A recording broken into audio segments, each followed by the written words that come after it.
እስኪ በዝረፍ ጊዜ ኩላትና እግዚአብሔር አምላክ ክንባርኮ ኢና ክንቅድሶ ኢና ስምካ ይቀደስ ኣብዚ ቦታ ክንብሎ ኢና ኣብ ቤተይ ስምካ ይቀደስ ክንብሎ ኢና ስምካ ብሩኽ ይኹን እግዚአብሔር ሃሌሉያ ኣብ ህይወተይ ስምካ ይቀደስ ኣብዚ ቦታ ስምካ ይቀደስ ንበሎ ሃሌሉያ ክብሪ ንሽምካ ይኹን ሃሌሉያ እግዚአብሔር ሆይ ነመስግነካ ኣለና ክብሪ ንህበካ ኣለና ሃሌሉያ ንሆ ጸልማት ሓሊፉ ንግሆ ዝገበርካ ንስኻ ኢኻ ኣታናይ እንደገና ኣምላኽ ሃሌሉያ እንደገና ኣብ ቅድሜኻ መጺና ሃሌሉያ እንደገና እግዚአብሔር ዕድል ሂብካና ስምካ ንባርኾ ኣለና ስምካ ይባረኽ እግዚአብሔር ሃሌሉያ ኣቦና ስለ ዝኾንካ ስምካ ይባረኽ ከም ቃል ተስፋኻ ኣይክሓድገኩም ዕሽሹን ኣይክብለኩም ኒልካ ምሳና ከም ቃል ተስፋኻ ስለ ዘለኻ ንባረኸካ ኣለና እግዚአብሔር ተባረኽ ሃሌሉያ ስምካ ልዕል ነብሎ ኣለና እግዚአብሔር ተመስገን ኣቦ ዘለዓለም ተመስገን ሃሌሉያ ደው ክንብል እግዚአብሔር ጸጋ ሂብካና ስምካ ይባረኽ እንደገና ናፍቲ ዙፋን ጸጋ ክንቀርብ ሓይሊ ክንቅበል ክንሕደስ ክንብርትዕ ካብ ሓጢአትና ኩሉ ስሬት ክንረክብ ንሕንስሓ ዕድል ስለ ዝሃብካልና ጎይታ ተመስገን ኣብ ቅድሜኻ እግዚአብሔር ንዓኻ ዝበቅዕ ናይ ምስጋና ፍረ እግዚአብሔር ከነቕርብ ዕድል ስለ ዝሃብካልና ጎይታ ተመስገን ከምታ ኣጋጣሚ ወስዱና እግዚአብሔር ተመስገን ሃሌሉያ ሃሌሉያ በሎ ስምካ ይቀደስ ስምካ ይቀደስ ስምካ ይቀደስ እግዚአብሔር ሃሌሉያ ታይሎ ንእግዚአብሔር ጎይታ ሰራዊት ቀድሶ ሃሌሉያ ስምካ ይቀደስ እግዚአብሔር በዝረፍ ጊዜ ዓለም ጉባኤ እግዚአብሔር ስምካ ቀድሶ ይቀደስ እግዚአብሔር ስምካ ልበይ ይቀደስ ሁሉ ጊዜ ናይ ልበይ ቅዳሴ ስምካ ይሁን እግዚአብሔር ሁሉ ጊዜ ናይ ቤት ቋንቋ ስምካ መቅዳስ ይሁን እግዚአብሔር ሃሌሉያ ተመስገን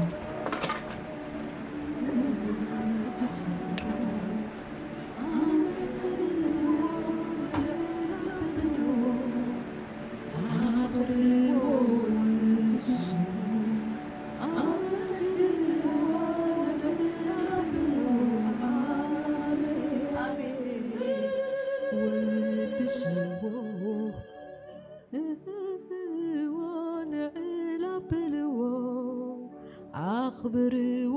ወድስዎ አመስግንዎ ልዕል አብልዎ አሜን ስምካ ይባረኽ እግዚአብሔር ስምካ ይቀደስ እግዚአብሔር ሃሌሉያ ተመስገን እግዚአብሔር አቦይ ስለ ዝኾንካ ተመስገን ስኻ ባዕልኻ ምስጋና ኢኻ ተመስገን ሃሌሉያ ካል አይደልን እግዚአብሔር ስኻ ባዕልኻ ምስጋና ኢኻ እግዚአብሔር በረኸተይ ምዝቆጽሮ ብዙሕ እግዚአብሔር ነገር ግን ካፍቲ ዝሃብካ ንስኻ ተዓቢ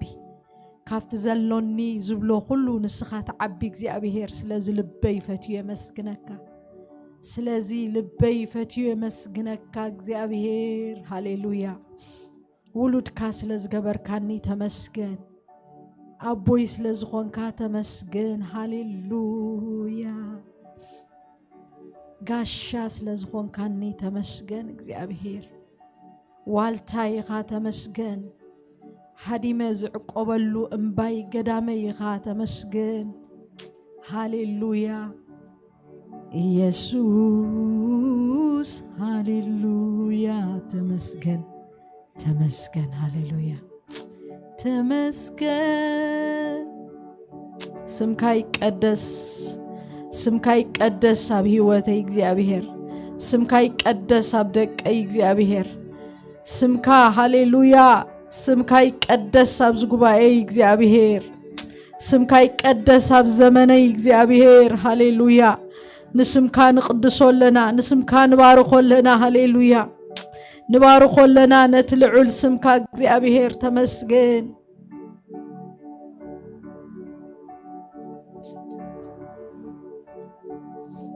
تمسجن هاليلويا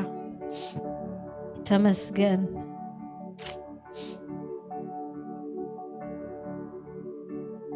تمسجن እግዚአብሔር ሆይ ስምካ ይቀደስ ስምካ ይቀደስ እግዚአብሔር ሃሌሉያ ስምካ ይቀደስ እግዚአብሔር ሃሌሉያ ስምካ ይቀደስ ሃሌሉያ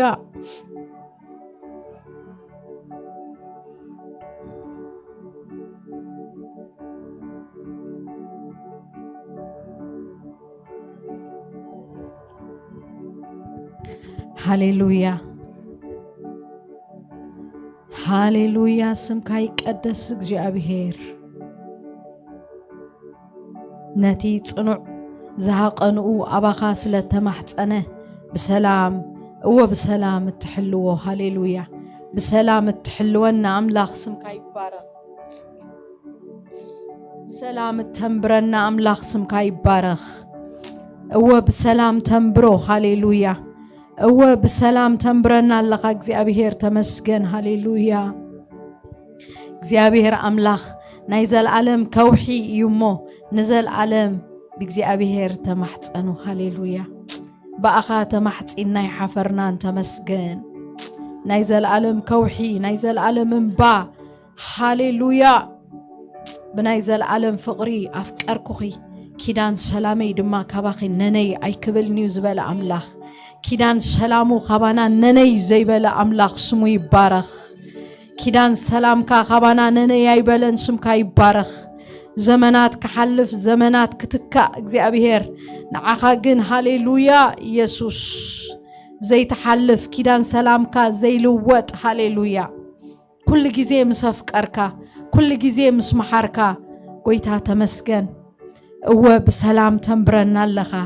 سمكا يبارخ أباخا تمحصنا أي حفرنان سمكا يبارخ سمكا بروخ يخون እግዚአብሔር ሆይ ስለዚህ ስምካ ንቅድሶ ለና ስምካ ይቀደስ አብ ዘመነይ ስምካ ይቀደስ አብ ደቀይ ስምካ ይቀደስ አብ ህይወተይ አመገደይ ስምካ ይቀደስ እግዚአብሔር ጌታ ሆይ አብ ዝጉባኤ ስምካ ይቀደስ ስምካ ልዕል ይበል እግዚአብሔር አብ ልብ ነፍስ ወከፍና ስምካ ይቀደስ እግዚአብሔር ሆይ ሃሌሉያ سمكا يبارخ سمكا يبارخ سمكا يبارخ سمكا يبارخ ياو تسفى سمكا يبارخ كل شاع سمكا يبارخ آمين سمكا يبارك زالعالم سمكا يبارك ياو تسفى سمكا يبارك كل شامل يسوس سمكا يبارك بروح تسفانا يسوس سمكا يبارك بروح تسفانا سمكا يبارك سمكا يقدس هاليلويا نبارخك كلنا እግዚአብሔር ሆይ هاليلويا thank you هاليلويا تمسجن نافقت لبنا تمسجن هاليلويا وبسلام تنبرنا لخا تمسجن افتنو تصيز بزحلو سلام تنبران هيوتنا تمسجن قلق يقدل كاتنبرنا تمسجن هاليلويا هاليلويا هاليلويا يسوس كريستوس قويتايو أملاخ يبارخ اسكي مسان صار كزينا دما كمزي كنصلينا أملاخ مسجن هاليلويا أب قدامي ساميل كمز زبل قالالو እግዚአብሔር ይመስገን هاليلويا كنصلينا እግዚአብሔር ይመስገን قويتا هاليلويا قال كم بومو በትቃል ክንጽልኢና አምላኽ መስገን ኣብ ቀዳማይ ሳሙኤል ምዕራፍ 3 ፍቅዲ 21 ከም ዝብል ቃል ኣሎ እቲ ታሪኽ ኩላትና ንፈልጦ ኢና ግን በዚ ቃል እዚ ክንጽልኢና አምላኽ ይመስገን እግዚአብሔር ንሳሙኤል ብቃል እግዚአብሔር ኣብ ሺሎ ይግለጸሉ ነበረ እግዚአብሔር መሊሱ ኣብ ሺሎ ተራእዩ ደልያ ዘለኹ እንታይ ብቃል እግዚአብሔር አምላኽ ይመስገን እግዚአብሔር ንሳሙኤል ብቃል እግዚአብሔር ኣብ ሺሎ ይግለጸሉ ነበረ ሃሌሉያ እስኪ ጎይታ ክንጽልኢና ሎሚ እግዚአብሔር ይመስገን ቃልካ ግለጸለይ ክንብለይና ቃልካ ግለጸለይ ምስጢራት ቃልካ ክፈልጥ እሞ ክኸይድ እግዚአብሔር ክጎየልካ ክላኣኸካ ሃሌሉያ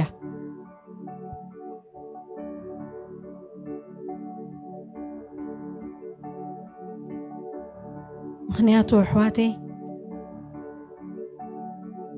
እምነት ካብ ምስማዕ ይድብል በቃ እምነትና ሓንቲ ክትዓብየሉ እትኽእል ብምስማዕ ቃል አምላኽ እዩ ብምፍላጥ ምስጢራት አምላኽ እዩ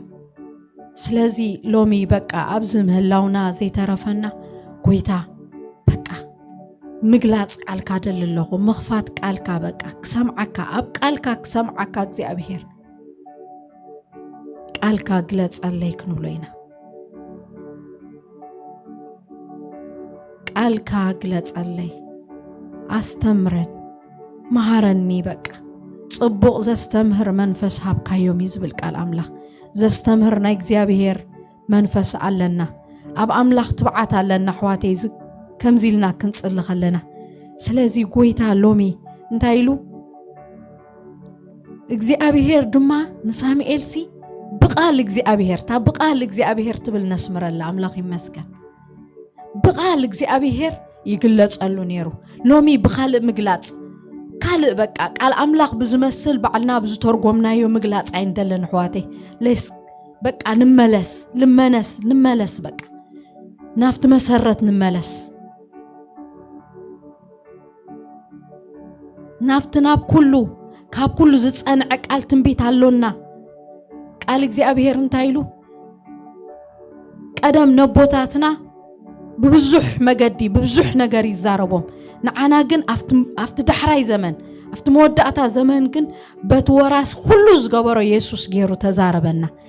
بك لو مسكي تتزاربني كفلت أو قويتا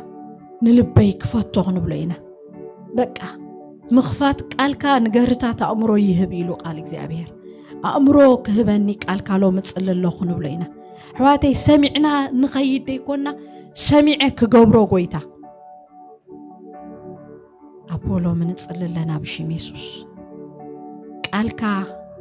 سمعو زقبرو يوزبل مو قويتا سمعنا خنقبرو لو مستيراتكا خنفلت قويتا نباقا متسئنا لنا مستيراتكا قلت لنا እግዚአብሔር ناي قالكا مقلات ندلل لنا እግዚአብሔር قويتا بشيم يسوس كريستوس تصلل لهم سلا جزار سي سلا زغوباي እግዚአብሔር ስለ ሁሉም ቅዱሳን ንጽልል ለና እግዚአብሔር ሆይ ናይ ቃልካ ሸውሃትና ይከፈት እግዚአብሔር ናይ ምስማዕ ቃልካ እግዚአብሔር ሃሌሉያ ሸውሃትና ይከፈት ወአምላኽ ክንሰምዕ እግዚአብሔር እትትብሎ እግዚአብሔር ሓንቲ ከይጉደልና ክንሰምዕ ወአምላኽ ወአምላኽ ብሽም ኢየሱስ ሎሚ ንጽልል ለና ቃል በመጀመሪያ ነበረ ትቃል ኣብ አምላኽ ነበረ ቃል ድማ ባዕሉ አምላኽ ነበረ ይዝብለና እግዚአብሔር ይባረኽ ጎይታ ሎሚ ንዓኻ ኣብ ቃልካ ክረኽበካ እግዚአብሔር ምስ ቃልካ ክጣበቕ እግዚአብሔር ሆይ ነቲ ትብሎ እግዚአብሔር ክፈልጦ ብዘይ ነጋሪት እግዚአብሔር ኣባጊዕ ድምፀይ የለልያ ስለ ዝበለ እግዚአብሔር ድምፅኻ ከለልዮ ጋሻ ዝኾነ ነገር ተሐዊሱ ዝመጽእ እግዚአብሔር كيتاللنا أملاخي مقلاص بزمسل እግዚአብሔር ነገር ግን ዕሽነት ብዘለዎ ከይብለጽ አለይ ወአምላኽ ሎሚ ግነት ስኻ ትብሎ እግዚአብሔር ክፈልጦ ከምቲ ንሳሙኤል ኣብ ሽሎ ብቃልካ ዝተገለጽካሉ እግዚአብሔር ሎሚ ንሕና ኣብዚ ንጽልለና ጎይታ ብሽም ኢየሱስ ክርስቶስ ሎሚ ናይ ቃልካ ምግላጽ ንደልለና ቃልካ ክግለጽ 30 ሚእቲ ዝፈሪ ቃልካ እግዚአብሔር ኣብ ህይወትና አቦ ብሽም ኢየሱስ ክርስቶስ ሰሚዑ ዝገብሮ ይዝብል ቃልካ ሞ ሰሚዕና ክንገብሮ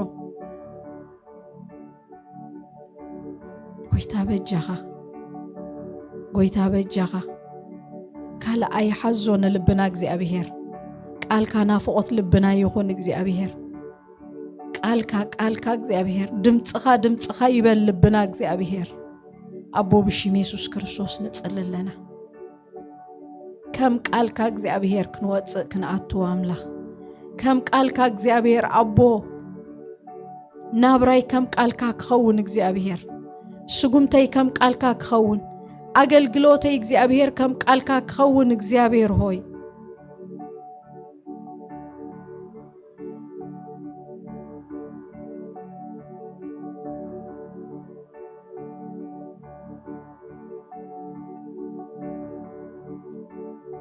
ወአምላኽ ብሽም ኢየሱስ ዝንጽልለና ሎሚ ቃልካ ክትገልጸልና ወአምላኽ ብሽም ኢየሱስ ሕዋቴ ቃል አምላኽ እንተ ተገሊጽልና ርግጸኛ የዝሕዘና ነገር አይክህሉን ይበቃ ዘደንጌና ነገር አይክህሉን ይበቃ በቃ ብሮብዕኮሙ ንጽል ነርና ሕዋቴ ብዛዕባ ቀንዓት አምላኽ ንጽል ነርና አበይና ተወቅዕና በቃ አበይና ወዲቅና በቃ ቅንዓትና ስንታይ በሊዕዎ በቃ ቃል አምላኽ ስለዘይተስ በቃ አይተገለጸን ሕዋቴ በቃ ሰብ ንዘፍቀሮ ሰብ ንዘድልዮ ነገር ዋጋ ይኸፍለሉ ሕዋቴ ኣብ ገለ ፖይንት ግን ገለ ኮይና ኣለና ሕዋቴ በቃ ከም ዝብል ምስል ኣሎ አባለና ሓባ ቆስሉስ ሓባ ፈውሲ ይበሃል በቃ ሎሚ ግን እግዚአብሔር ቃልካ ምክንያቱ ቃል እግዚአብሔር እንታይ ብል ቃሉ ሊኢኹ ፈወሶ ካብ ጉድጓዶም ድማ አናገፎም በቃ ለዝነት እንድሕራሎ ኣብ ውሽጥና ቃሉ ጥራይ ክፍውሰና ድኽእል ዘደንጌና ንቤት አምላኽ ነገር እንድሕራሎ ቃሉ ጥራይ በቃ ቃሉ ስለዘይተገለጸ ይበቃ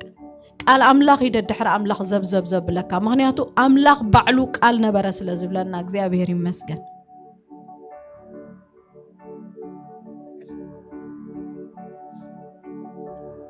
እግዚአብሔር ሆይ ሎሚ ግን እግዚአብሔር ንጽልለና ስለ ገዛ ርእስና ስለ ቤትና እግዚአብሔር ስለ ዝጉባኤ እግዚአብሔር ስለ ሕዋትና ንጽልለና ወአምላኽ አቦ ብሽም ኢየሱስ ናባኻ እግዚአብሔር ዘጥብቀና እግዚአብሔር ምግላጽ ሎሚ ይምጻ እግዚአብሔር ቃልካ ምስተዓል እግዚአብሔር ከነንብቦ ንቃልካ ብምርዳ እግዚአብሔር አምላኸ ብሽም ኢየሱስ ሃሌሉያ ኢየሱስ የኔ ጌታ የኔ ውበት የኔ ፍቅር የኔ ናፍቆት መኖር አልችልም ያላንተ ፈራለው ሁሉ ግድንድን ያለ ነው ቃልክን መርሳት ነው ጎዶሎነት መጸለይ ማቆም ነው ዙረት ያለ ድምጽ መውጣት ነው ዑረት ውሎ ማደር አንተ በሌለህበት አባ ሎሚ ግን እግዚአብሔር ብምልአት ድምጽኻ ክንሰምዖ እግዚአብሔር ናፍቲ መሰዊኢታትና ክንምለስ እግዚአብሔር ሆይ ዝፈረሰ መሰዊኢና ይተሐደስ እግዚአብሔር ሆይ ክንሰምዓካ ከም ተራ ምንባብ ከም ተራ መጽሐፍ ዘይኮነ እግዚአብሔር እዘን አነ ዝህበኩም ቃላት ህይወቴን መንፈስ ካየን ከም ዝበልካየን እግዚአብሔር ነት ህይወትን እግዚአብሔር አቦ ኃይልን ዝኾነና ቃል እግዚአብሔር ብምስተዓል ብምርዳ እግዚአብሔር ሆይ ከነንብቦ አምላኽ ሎሚ ክትረዳአና ንጽልለና ምግላጽ እግዚአብሔር ተስፋ ጽውዑ እንታይ ምዃኑ ክትፈልጡ ከም ተባሃል ተስፋ ጽውዓና እንታይ ምዃኑ ክንፈልጥ እግዚአብሔር ኣብ ቃልካ ሎሚ እግዚአብሔር ክንጠብቕ ክትረዳአና ንጽልለና ጎይታ ስጉምትና ኣብ ኣሰርካ ይጽናዕ ስጉምትና ኣብ ኣሰርካ ይጽናዕ አምላኽ ሃሌሉያ ህዝብኻ እግዚአብሔር ብሽም ኢየሱስ በዚ መንፈስ እዚ ይባረኽ ብምጽማዕ ቃልካ ንባረኽ እግዚአብሔር ባርኸና ብምጽማዕ ቃልካ ዝጠሚው ዝጸምኡ ሃሌሉያ መንግስት አምላኽ ናታቶም ያ ብፁዓን እዮም ከም ተጻሕፈ ንቃልካ ንጽድቂ እግዚአብሔር አቦ ክንጠሚዮ እግዚአብሔር አቦ ሎም ዝንጽልለና ሓንቲ ነገር ንልምናለና እግዚአብሔር ሎሚ ናይ ቃልካ እግዚአብሔር አምላኽ የምግላጽ ነፍስ ወከፍና እግዚአብሔር አምላኽ ነፍስ ወከፍና ከመይ ክንመቅል ቃልካ እግዚአብሔር ክንፈልጥ አቦ ቃልካ ብዝፈለጥናዮም መጠን እግዚአብሔር ካፍትናትካ ዘይኮነ ደማ እግዚአብሔር ከጋልበና ዝኽእል ኃይል ኣለዎ ቃልካ ሞጎይታ ሎም ዝንደልዮለና ናትካ ዝመስል ሕብሪ ዘለዎ ግናኸ ምሳኻ ኣዝዩ ዝረሓቐ እግዚአብሔር ትምህርትታት ክንርሕቆ ሎሚ እግዚአብሔር ንዓይን ህዝብኻን ቃልካ ክትገልጸልና ቃልካ እግዚአብሔር አቦ ብሽም ኢየሱስ ከተብርሃልና ንጽልለና ሃሌሉያ አቦ ዘላለም ሃሌሉያ ኣብ ቃልካ ሙጻዕ ሓራሎ ሃሌሉያ ኣብ ቃልካ ሃሌሉያ ምንጋፋሎ እግዚአብሔር ኣብ ቃልካ እግዚአብሔር አቦ ሃሌሉያ ምፍዋሳሎ እግዚአብሔር ሆይ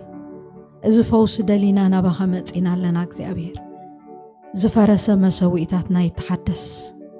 አንቢብና ጥራይ ደይኮንና እግዚአብሔር ከምቲ መጉስዕ ዝመልሳ ክንመልሶ ከነስተንትኖ እግዚአብሔር አምስትንታን ድማ ክንጸናና አምስትንታን ድማ እግዚአብሔር እትንልብና ክትብሎ ዝደለኻ ክንፈልጦ አምላኽ ጎይታ ነፍስ ወከፍና ርድአና ሎሚ ንነፍስ ወከፍና ርድአና እግዚአብሔር ሆይ ሃሌሉያ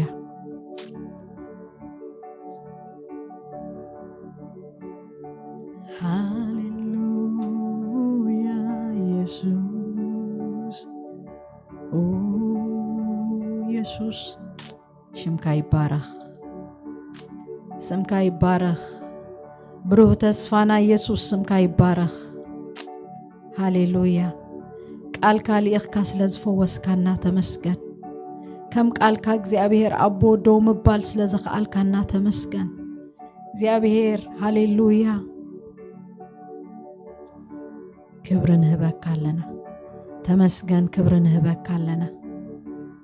ቃልካ ናፍቆት ልብና ስለዝኾነ ጎይታ ተመስገን ቃልካ ስለዝሃብካና ተመስገን ደጊም በዘን ቃላት ንሓድሕድኩም ተጻናኑ ኢልካ ስለዘጻናንዓካና ተመስገን አቦ ብቃልካ ስለትዛረበና ተመስገን አቦ ይእዛናይ ነፍስ ወከፍና ስለዝኸፈትካ ተመስገን መንፈሳው እዛና ስለዝኸፈትካዮ ተመስገን ነፍስ ወከፍ ሰብ ኣብ ቃልካ እግዚአብሔር ኣብ ቃል አምላኽ ደልዩ ስለዝረኽበካ ተመስገን እግዚአብሔር ድማ ንሳሙኤል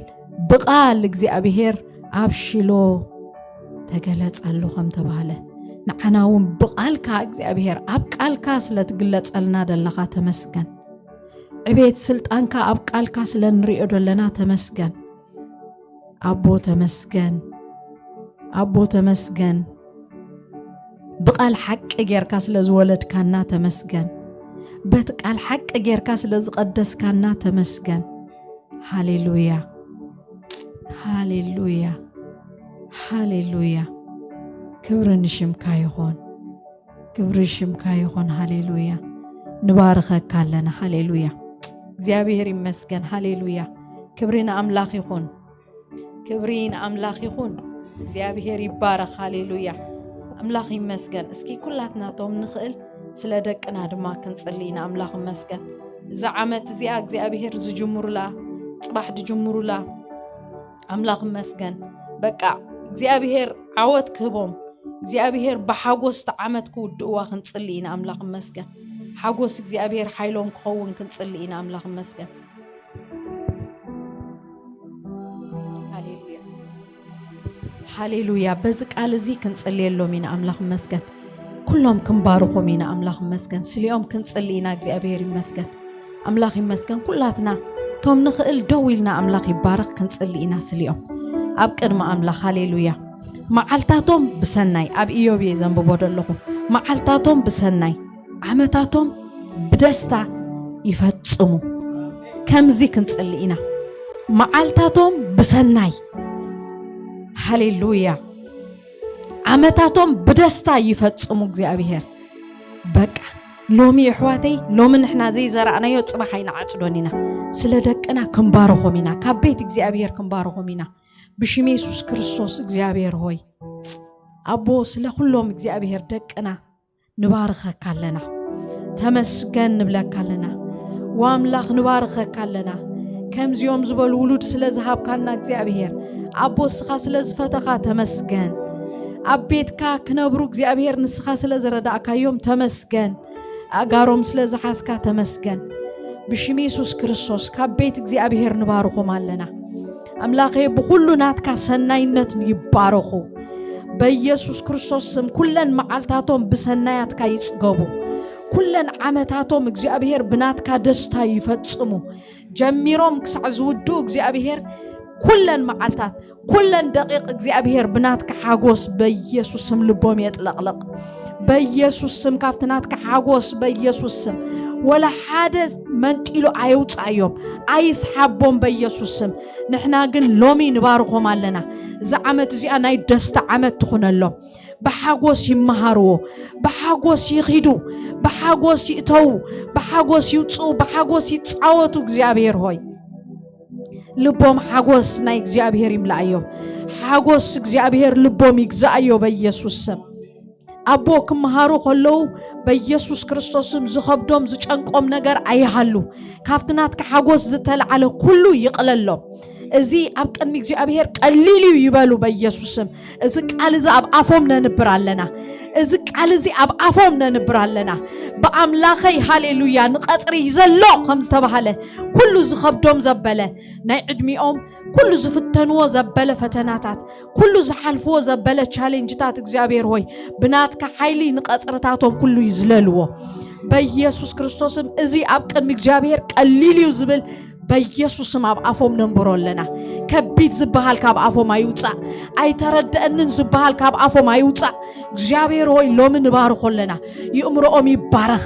በኢየሱስ ስም ኩሉ ሐሳቦም ይባረኽ ፎከሶም ይባረኽ የዳዎም ይባረኽ እግዚአብሔር ሐሳባት ልቦም ይባረኽ አቦ ኣብ ትምርቲ ንዓኻ የስምሩኻ እግዚአብሔር ሆይ እዚኦም ደቅ ትልዑል ይባሃሉ በኢየሱስ ስም እዚኦም እቶም አቤት አምላኽ ከይዶም ዘገልግሉ ይባሃሉ አገልገልት ትልዑል አምላኽ ይባሃሉ እግዚአብሔር የስምሩኻ በኢየሱስ ስም ባረኽናዮም ከቤት እግዚአብሔር ባረኽናዮም እግዚአብሔር በፍልጠት አምላኽ ባረኽናዮም በኢየሱስ ስም በሐጎስ አምላኽ ባረኽናዮም በሰላም አምላኽ ባረኽናዮም በኢየሱስ ክርስቶስ ስም ኣብ ትምርቶም ብሉጻት ኮይኖም ይውጹ አምላኬ ካሞንጎም ዶክተር ይውጹ ፕሮፌሰራት ይውጹ ኢንጂነራት ይውጹ መምሃራን ይውጹ እግዚአብሔር ሆይ አቦ በኢየሱስ ክርስቶስ ስም ንወንጌል መታም ክትዕሙ እግዚአብሔር ሆይ ኣብ ኩሉ ጽፍሒ እግዚአብሔር ይውጹ ልካው አምላኽ የእምሮም ይባረኽ በኢየሱስ ስም ምስቶ ዓለም ይባረኽ በኢየሱስ ስም ብሉጻት ኮይኖም ይውጹ ከናፍሮም ይባረኽ እግዚአብሔር ሆይ ሃሌሉያ ጎይታ ንጽል ድማ ኣለና እግዚአብሔር በቲ ዝፈርሐሉ ልበይና ባኻ ይጽጋዕ እግዚአብሔር ሆይ ጸግዕና ዋልተና እምባና ንስኻ ኢኻ እግዚአብሔር ሃሌሉያ ጎይታ ንጽል ኣለና ኣብ ጸግዕቲ ልዑል ዝሓድር ኣብ ጽላልት ሁሉ ዝኽእል ይነብር ይዝብል ቃልካ ኣብ ጽላልካ ነጽልሎም ኣለና ጽላልካ የጽልሎም እግዚአብሔር ሆይ ክፉ አይተንክፎም በኢየሱስ ስም ሰሊኹ ዝኣቱ ጽቡቕ መሲሉ ሰሊኹ ዝኣቱ አይሕለፍ ናብ ልቦም አይሕለፍ ናብ እምሮኦም እግዚአብሔር ሆይ በኢየሱስ ስም ኣብ ትሕቲ ጽላልካ ኣብቲ ሞት እኳ ክሓልፎ ዘይክእል ናትካ ጽላል እግዚአብሔር የጽልሉ ኣብቲ ንሕና እኳ ከይድና ክንሪኦ ዘይንኽእል እግዚአብሔር እንታይ ከም ዝምህርዎም እንታይ ከም ዝብልዎም ምስመን ከም ዝውዕሉ ዘይንፈልጠሉ እኳ እግዚአብሔር ሎሚ ግን ብእምነት ንጽልለና ወአምላኽ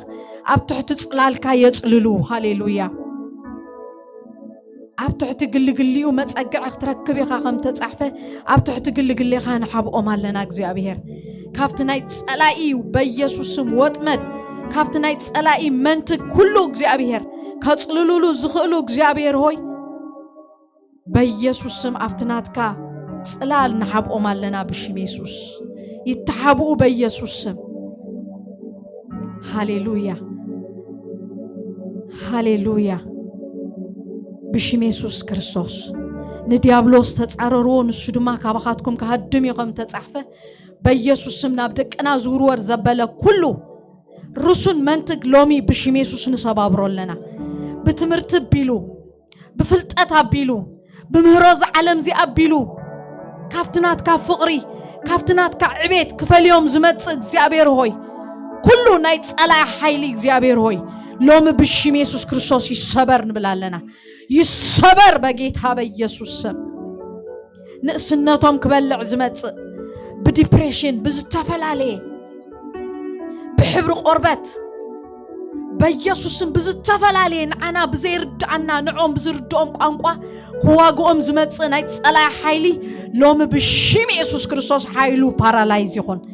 حيلو يلمس بيسوس سم حيلو يلمس بيسوس سم ندقنا خوغو لستسرحات اور كل زيت أكم يخون بتمرتي دنقورو خغبروم زمت كل خفوق منفس چرا خغبروم زمت كل خفوق منفس لوم بيسوس سم حيلو يلمس نبلالنا حيلو يلمس بيسوس سم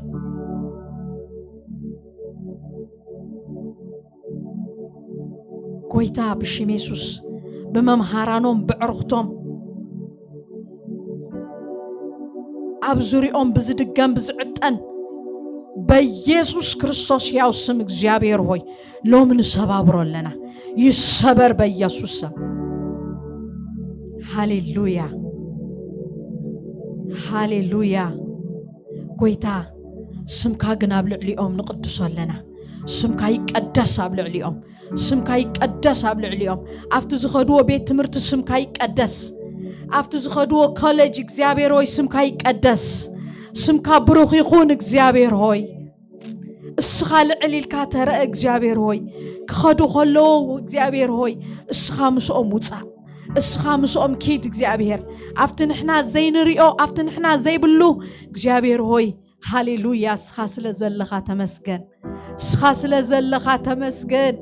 حلاو سلازلخا تمسكن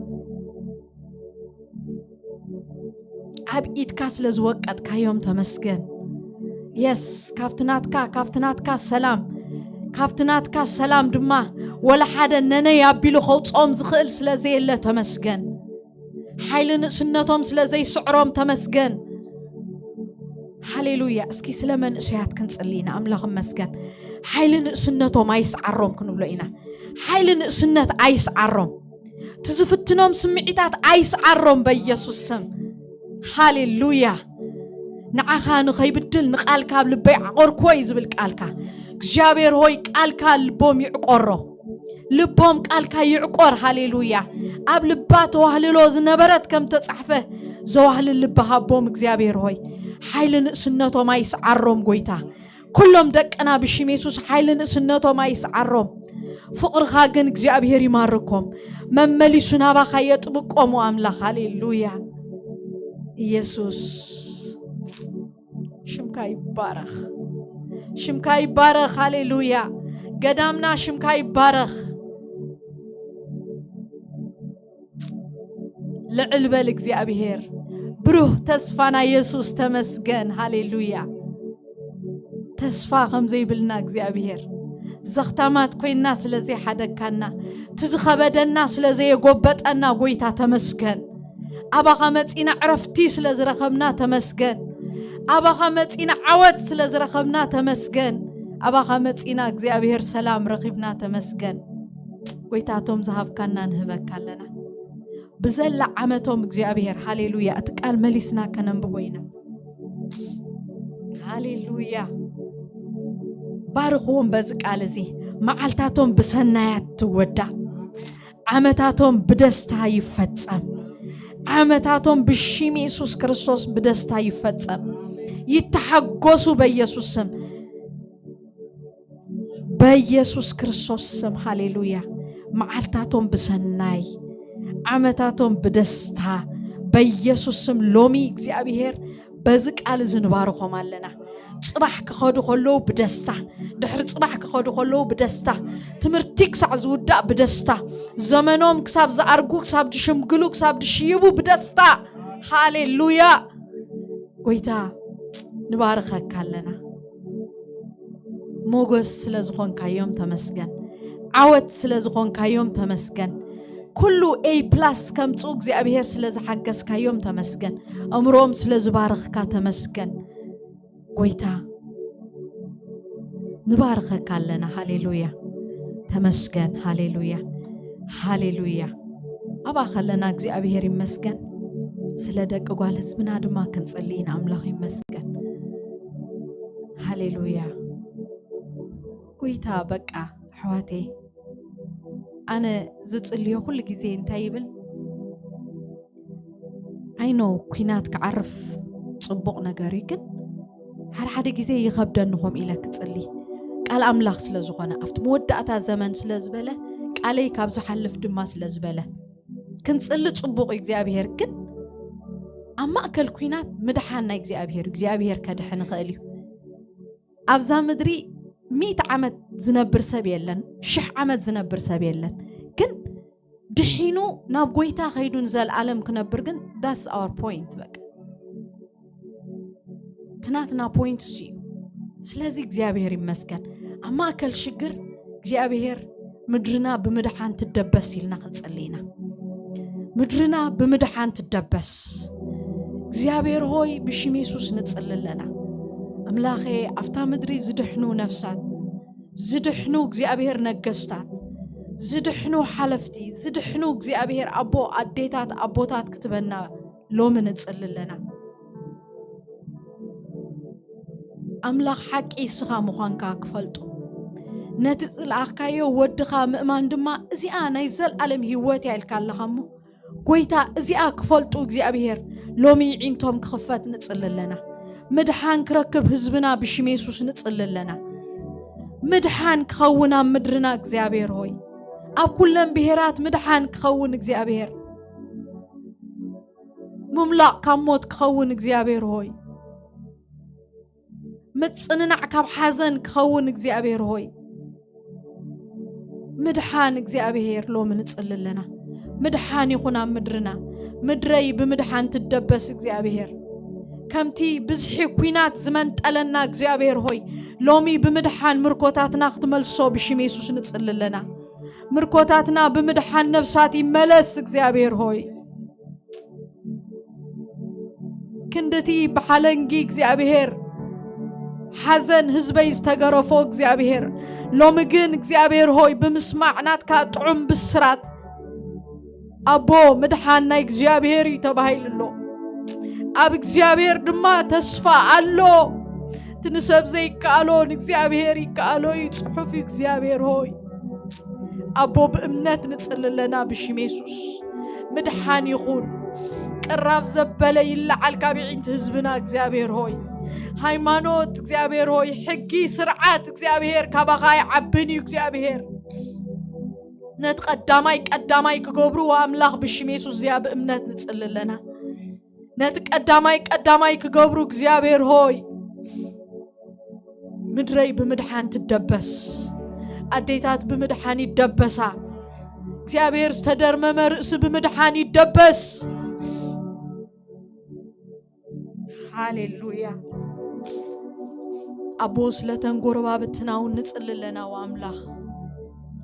ምድሓን ይኹን ኣብ እንውን እግዚአብሔር ሆይ ትኽእሊኻ እግዚአብሔር ኣብ መንጎ ጫውጫው ዝበዝሐሉ እግዚአብሔር ሆይ ምምላቕ ትኽእለሉ ኢኻ እግዚአብሔር ስኻ ንዝተክኽ ጥዋፍ እኳ ደይተጥፍእ አምላኼ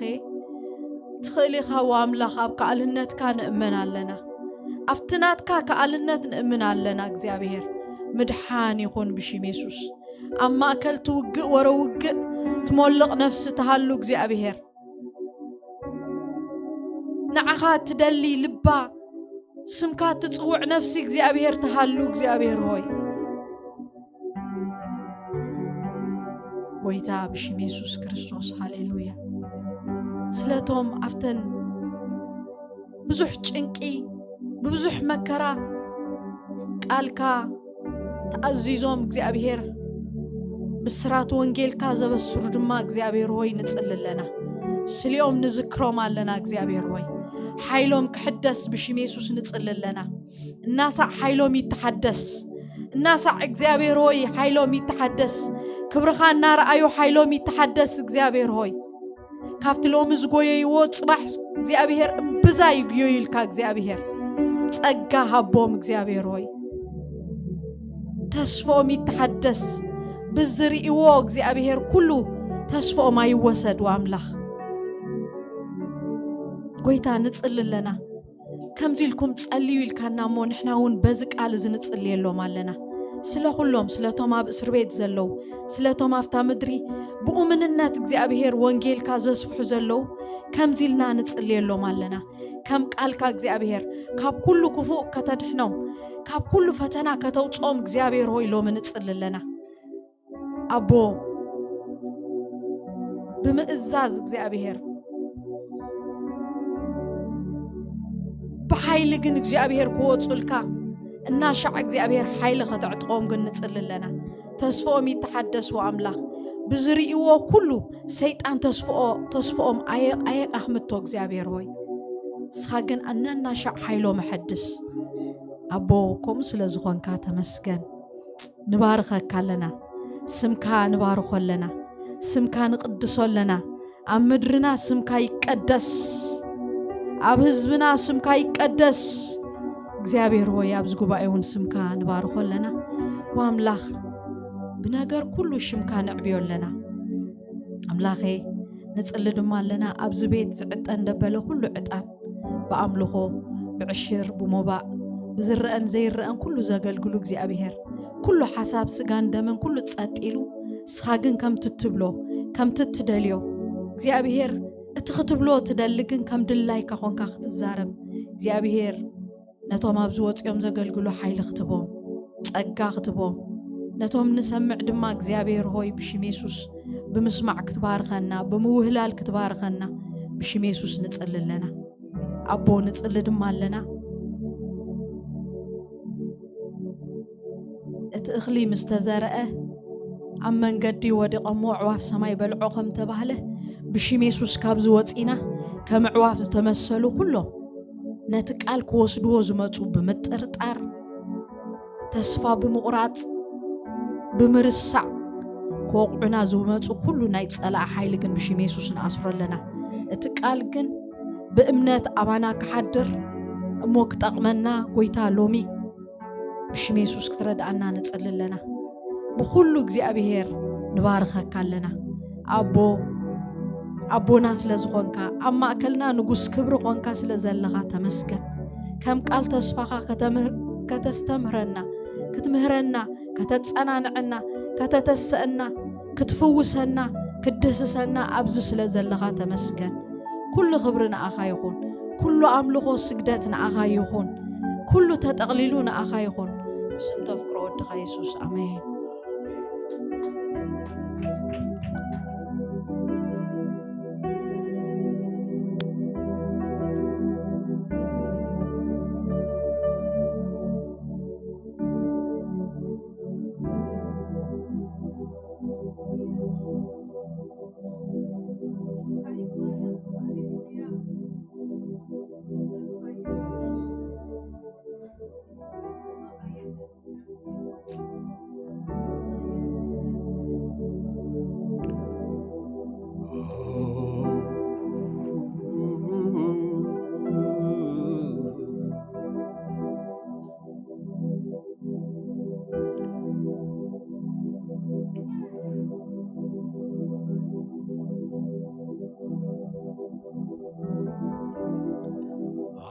زيك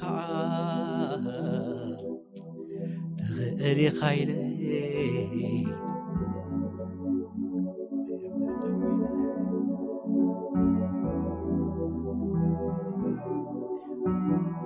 سرار حغا على النيكا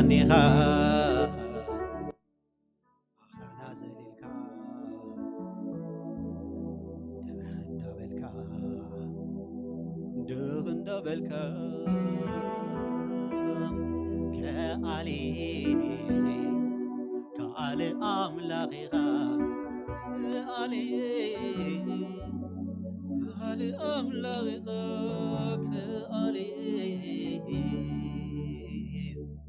كالي أملاغيغا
عبد زيك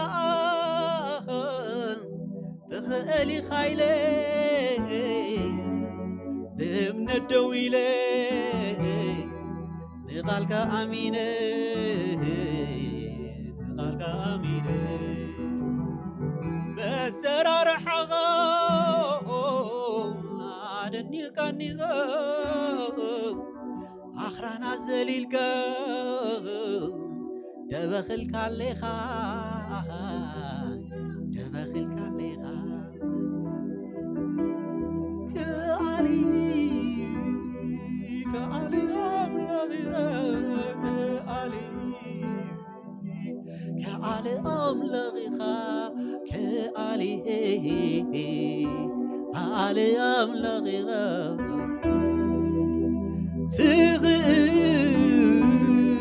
تغل أملغيها تغل أملغيها تغل أملغيها علينا تكعوج اللغو زغيري زبل تراي عوج زي جابر في وتا يخالي عشاغير النيو أقواز يدخمون يحللون أباطحون سنكل كليل موتكو توم نجابر زتصبيوه توم نغويتا زامنو توم اب جابر زوكلو توم اداونا املاخ زلعلوغن حيلوم يحدث حيلوم يحدث يخدموا ايدهمن خيده ايكدكم اندماي كغويه ايكحلل اندماي نمنتا جابر مساي سلازغونه كوم زبل سب طراي يزمر هاليلويا جابر مسايو ايك حرغننيو كساغري شغر معدك خيده ابرخت خمالالسه حدش نجر قبر እግዚአብሔር ህይወቴ ሃሌሉያ አለነት ካውጀለኹ አለነት ካውጀለኹ አለነት ካውጀለኹ አለነት ካውጀለኹ አለነት ካውጀለኹ علنت كاوجلخو علنت كاوجلخو كالي امين امين كالي ابلغنا كال هاليلويا كالي ابلغها كالي كالي ابلغها اتزغد تخيل تغلام لغيات تخيل أملاخيخ تخيل أملاخيخ كالي كالي عمين عمين كالي أملاخيخ بينخا كالي بينخا تساقر بينخا ترد بينخا محاري بينخا فلي أفكاري بينخا هاليلويا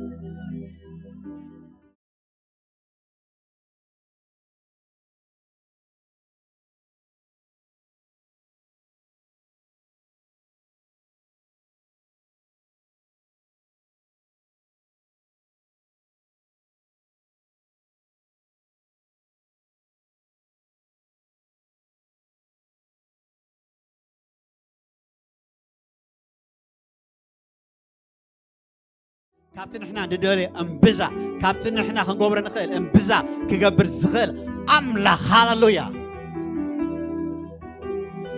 كالي أملا كالي أملا كالي أملا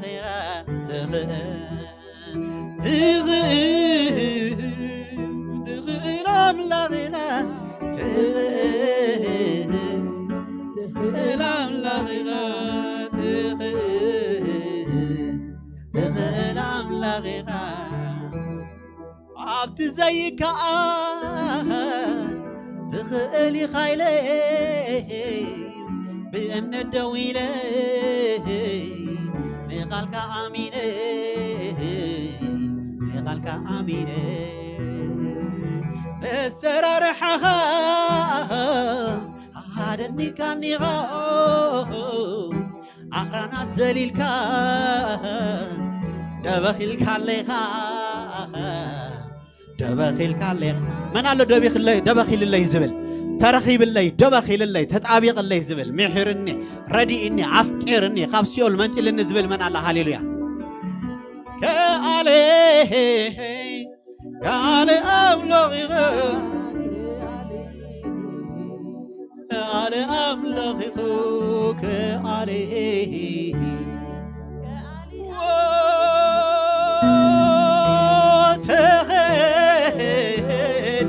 تخيل أملغي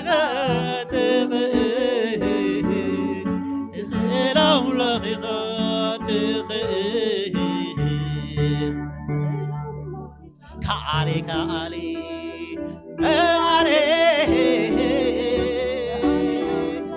هاليلويا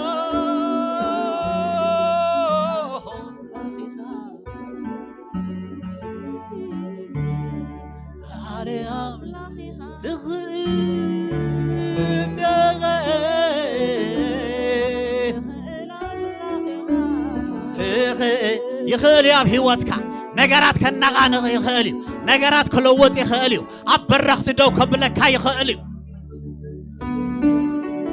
شيكا با ستا برجل ربيكا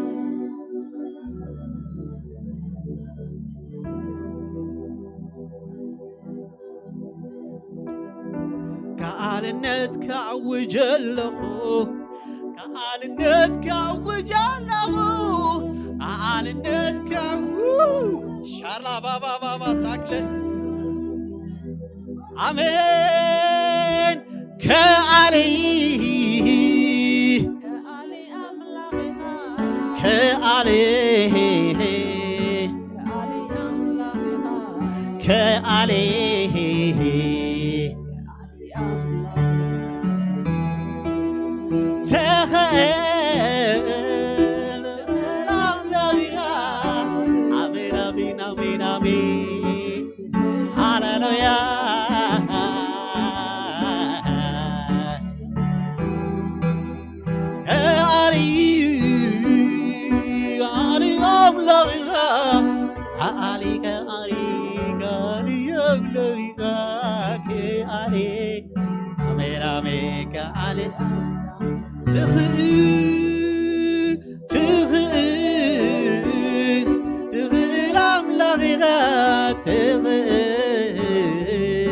تغيل أملاغي تخيل أملاخيخا بينو خال زغون أملاخ كبري قبو بينو خال زغون أملاخ كبري قبو أبز زمن بخال النوت دوا بيلكالو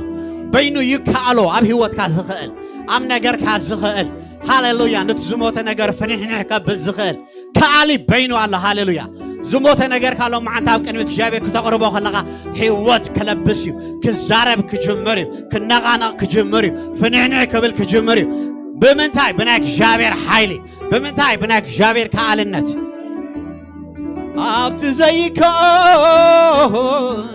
تخلي خيلي بأمن الدويلي نغالك آميني نغالك آميني بسرار حقا عرني كان نغا أخرانا زليلكا دبخيلك الليخا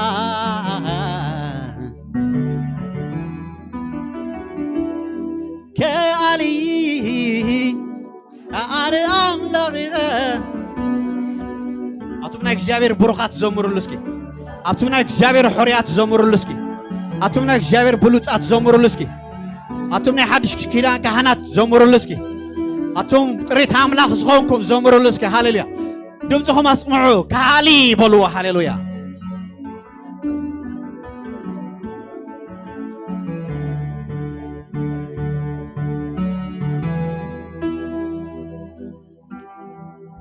زموت نجار كتسيو حجة هاليلويا زبالاشو نجار كتعي حجة هاليلويا بعدو زغون نجار كملي حجة هاليلويا معناته كعلي عبز سلوزلو قالوا هياو زغون كعلي عبز هياو سلوزلو أتي كعلي عبز الله أمين دو أتي كعلي عبز الله أمين دو أتي كعلي أباي الله سكبولو أتي كعلي أباي الله زموت ختس أباي الله زدخا ما خبرت أباي الله زغوصل خفوس أباي الله سألمات كجنفف أباي الله هاليلويا عليك أنا أملاخيخا كعليه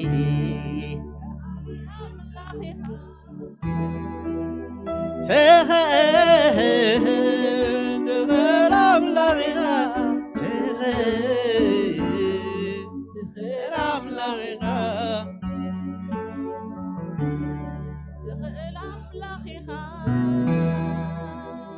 على النت كاوج لخو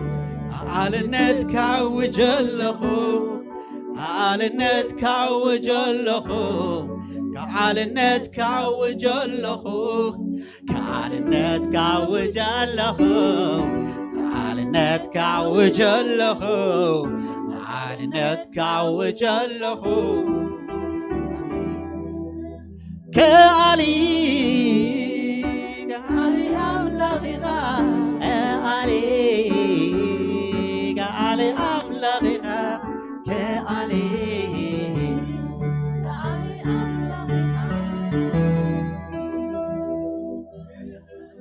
آمين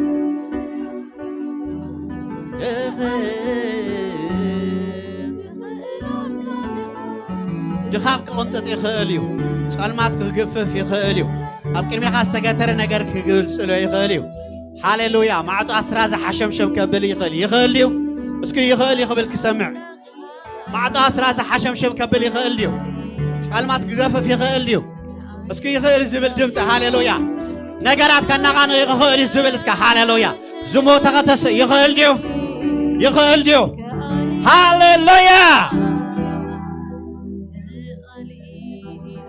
حجيت ألاقي أو كنمي خانة جرات خير أمد ريكون كاتسلي هاللويا نايت أمرات أملاخ سلزخونة نتلاقي أغمد مو تزملوها أملاخ تخاله أملاخ نعو كساجر نخلو خطريها زي كرسنا هاللويا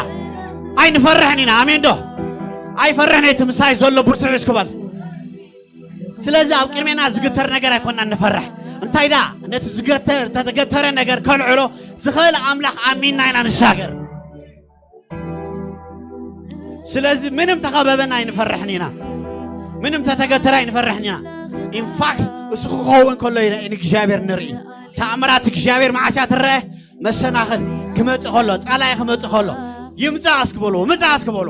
ምጻእ ወላሓተ ክትገብር ኣይትኽእል ኢኻ ምክንያቱ ዘምልኾ ኣምላኽ ከኣል እዩ ዝሞታ ክትስእ ይኽእል እዩ ዝተበላሸወ ክዕሪ ይኽእል እዩ ማዕጣ ስረዛ ሓሸብሸብ ከብል ይኽእል እዩ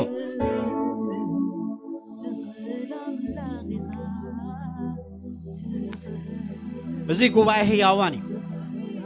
እግዚአብሔር ድማ ማእኸልና ይሰርሕ ኣሎ ከምዚ ኮንኩንት መዝሙር እቲ ሓሳብ ኣዳልየ ነይረ እግዚአብሔር ግን ክገብሮ ዝደለየ ነገር ከም ድሌቱ ይዝገብር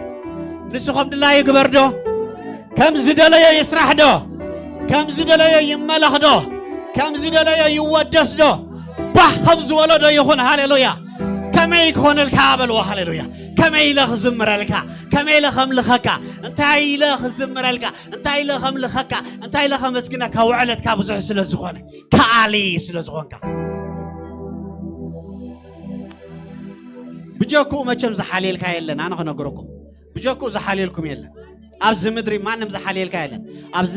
ማንም ዘፍቅረካ የለ ከምኡ ገይሩ አንኮንዲሽናል ፍቕሪ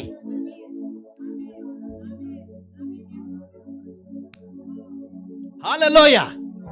ኢየሱስ ጎይታ እዩ ሽሙ ይባረኽ ዝረዳና ኣምላኽ ሽሙ ይባረኽ ዝደገፈና ኣምላኽ ሽሙ ይባረኽ ሕጂ ድማ ክነምልኽ ከለና ክንዝምር ከለና ኣምላኽ መስገን እግዚአብሔር ኣብ ህይወትና ዓብ ነገር ክገብር እዩ ሰናይ ነገር ክገብር እዩ ንሳገር ኢና ኣሜን ዶ ኣብ በረኽ ትኸሳግረና እዩ ኣብ በሪኽ ቦታ ከውፃና እዩ ኣብ ሰማያዊ ሓሳብ ከመላለሰና እዩ ካብ ምድሪ ክንወፅእ ኢና ኣሜን ዶ ሬዲ ዲኹም ፍላይ ክትገብሩ ሬዲ ዲኹም ከም ንስሪ ኣብ በረኽቲ ክትመላለሱ ቃል ኣምላኽ ኮይኹም ኢልካ ኣብ በረኽቲ ክትመላለስ ከም ንስሪ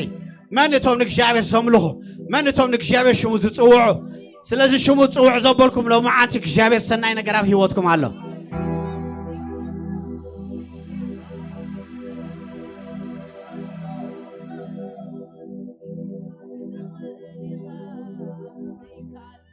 ኣይሰኣነካን ይበልዎ ሃሌሉያ እንታይ ይሰኣነካ በልዎ ንእግዚአብሔር እንታይ ይሰኣነካ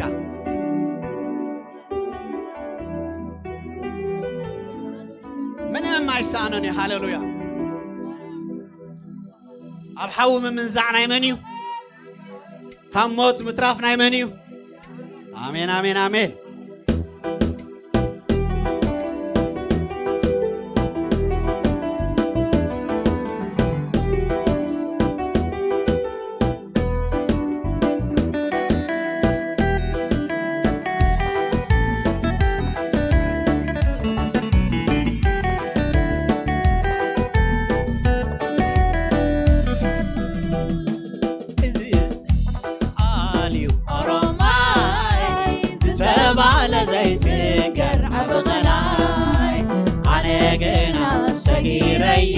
أملاخيسي تايجانكو كل بيدو عبيدو كل بيدو عبيدو كاتشابيدو عبيدو كاتشابيدو عبيدو إزي زي كال إزي زي كالي ورماي تتابع لزي سكر عبقلاي أنا قنا سكيريو أملاخيسي تايجانكو كل بيدو عبيدو كل بيدو عبيدو كاتشابيدو عبيدو كل بيدو عبيدو كاتشابيدو عبيدو كل بيدو عبيدو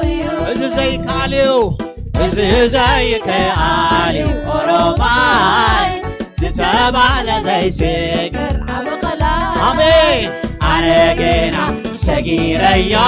أملاخيسي شاي چانكو كل بيدو عبيدو كل بيدو عبيدو كاتشابيدو عبيدو كاتشابيدو عبيدو تايسانكا تايسانكاريو እግዚአብሔር ታይሳነካሪዮ እግዚአብሔር ታይሳነካሪዮ እግዚአብሔር ምንም አይሳነንዮ ምንም አይሳነንዮ ነገር ሁሉ አብቅልሜሃ ቀሊል ቀሊል ቀሊል ነገር ኩሉ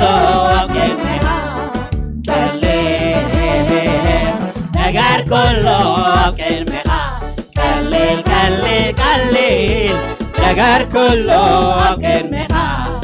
ቀሊል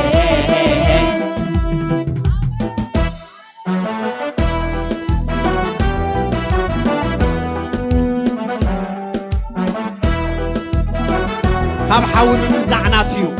ካብ ሞት ምትራፉናት እዩ ሃሌሉያ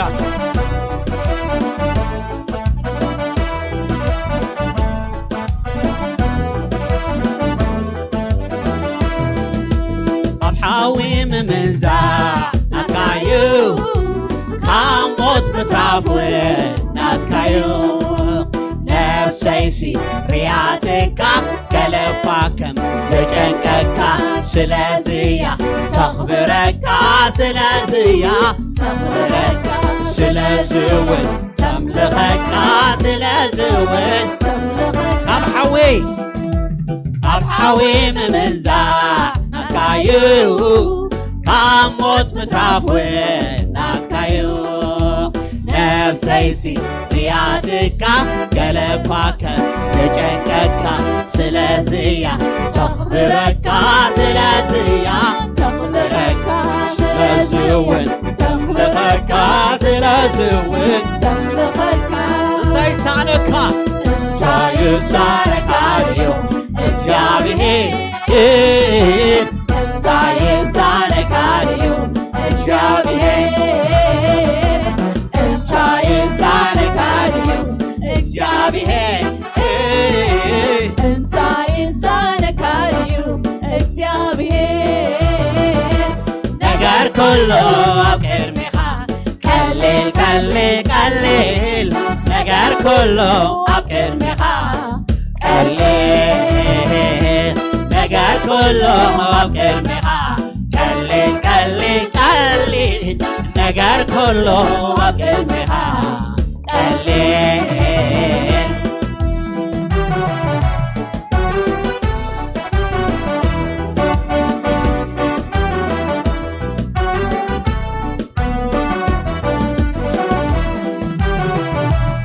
ኣብቱ ብርቱዕ ምንዋቕ ዘለዎ ኣእምሮይካ ሰላምካ መሊእዎ በልዎ ሃሌሉያ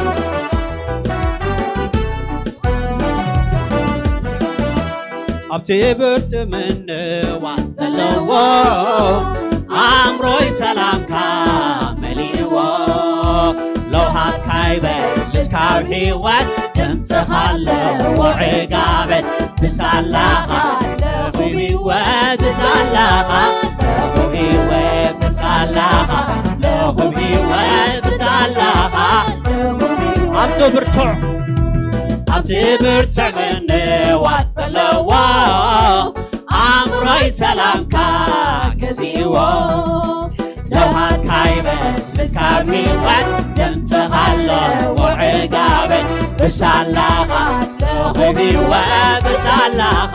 ለኹም ሕይወት ብሳላኻ ብሳላኻ እንታይ ይሳነካዩ እግዚአብሔር እንታይ ይሳነካዩ እግዚአብሔር እንታይ ይሳነካዩ እግዚአብሔር እንታይ ይሳነካዩ እግዚአብሔር ነገር ኩሉ ኣብ ቅድሚኻ ቀሊል ቀሊል ቀሊል ነገር ኩሉ ኣብ ቅድሚኻ ቀሊል ነገር ኩሉ ኣብ ቅድሚኻ ቀሊል ቀሊል ቀሊል ነገር ኩሉ ኣብ ቅድሚኻ ቀሊል ኣታሓሲ ብሳኻ ንትሕዝ ካብቶም ሰዓርቲ ኣሲና ንበልዕ ኣታሓሲ ብሳኻ ንትሕዝ ሃሌሉያ ካብቶም ሰዓርቲ ኣሲና ንበልዕ ኣታሓሲ ውጥስኪ ምስዎ ጣሓሶ ምስዎ ሃሌሉያ ደድሕሪኡ ሃሌሉያ ኣሲና ንበልዕ ኣታሓሲ ተዓቲ ንሳኻ ንትሕት ድሕሪታይ ትትረፍ ድሕሪታይ ትትረፊ ሃሌሉያ ሙሶ ዓዚና ንበል ኣንታ ተሓሰይ ኣንታ ተሓሰይ ንሳኻ ንትሕት ካብቶም ሰዓርቲ ዓዚና ንበል ሓይለይ መዓልትታተዩ ሓይለይ መዓልትታተዩ ሓይለይ መዓልትታተዩ ሓይለይ ሓይለይ መዓልትታተዩ ሓይለይ መዓልትታተዩ ሓይለይ መዓልትታተዩ ሓይለይ ከም ንስሪ በኽናፍ ንላዕሊ ከም ንስሪ በኽናፍ ንላዕሊ ከም ንስሪ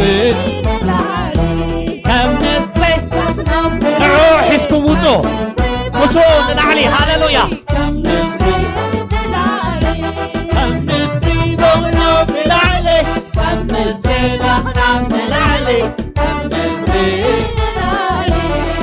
ሓይለይ መዓልትታተዩ ሓይለይ መዓልትታተዩ ሓይለይ መዓልትታተዩ ሓይለይ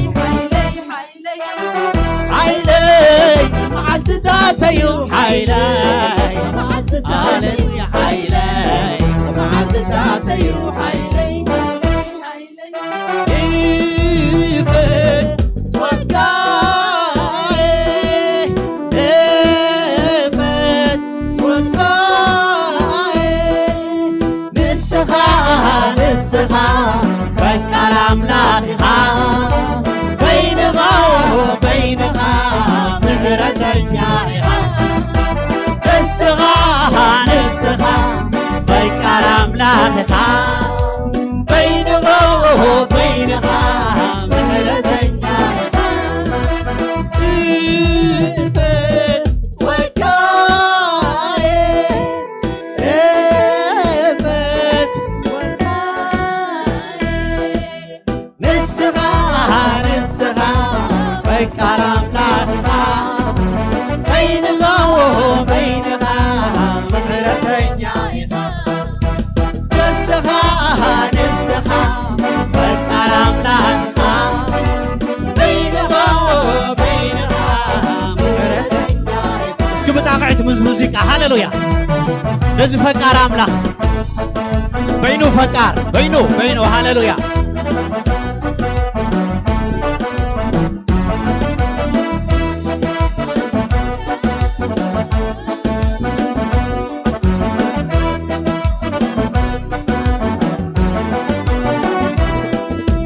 وهون رديتي ملعلنا سماياتي دبناتاتي زتوتعك مني مسلك مني مسلك مني مسلك مني مسلك مني مسلك مني مسلك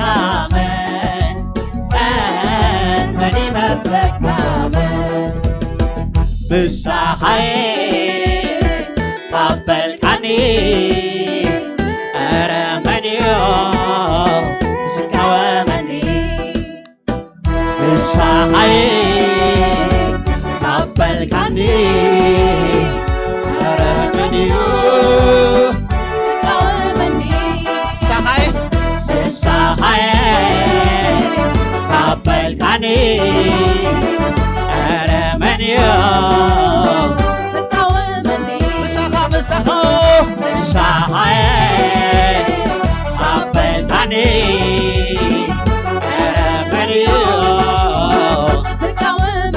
مسخة مسخة مسخة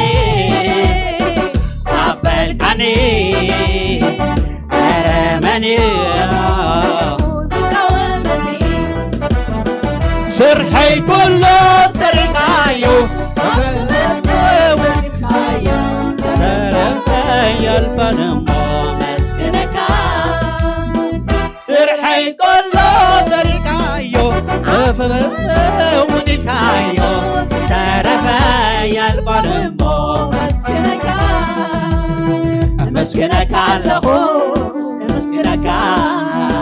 መስግነካ ኣለኹ መስግነካ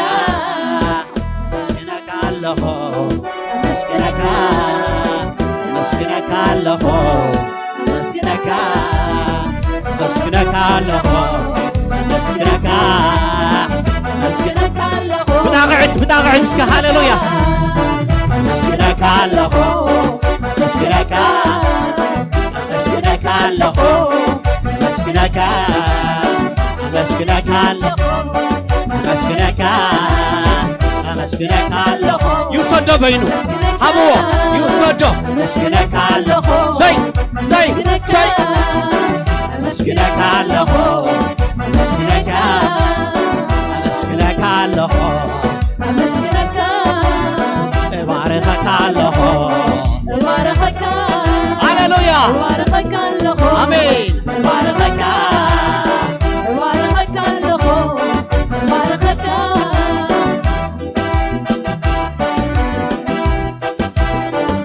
ክበር ክበር ክበር ክበር በይንኻ ኢየሱስ ሃሌሉያ በይንኻ ሃሌሉያ መሰለይ ነገረኝ ዝወዳእኻ ሃሌሉያ ኣብ ዙፋን ኮንካ ዝተቐመጥካ በይንኻ ምስጋና ውሰዶ ሃሌሉያ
ይግባው ምስጋና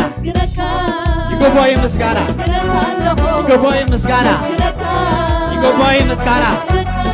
ይግባው ምስጋና ይግባው ምስጋና ይግባው ምስጋና ይግባው ምስጋና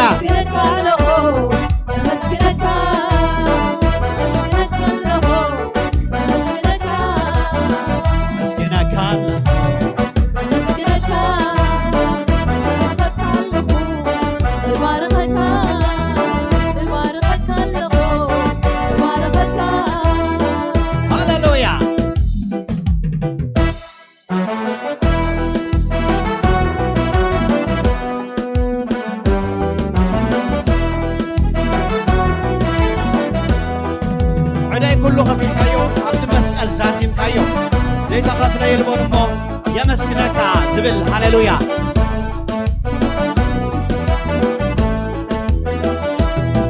بيداي كله خفيف كايو عبد مسأل زازيم كايو زي تخطر يلبون مو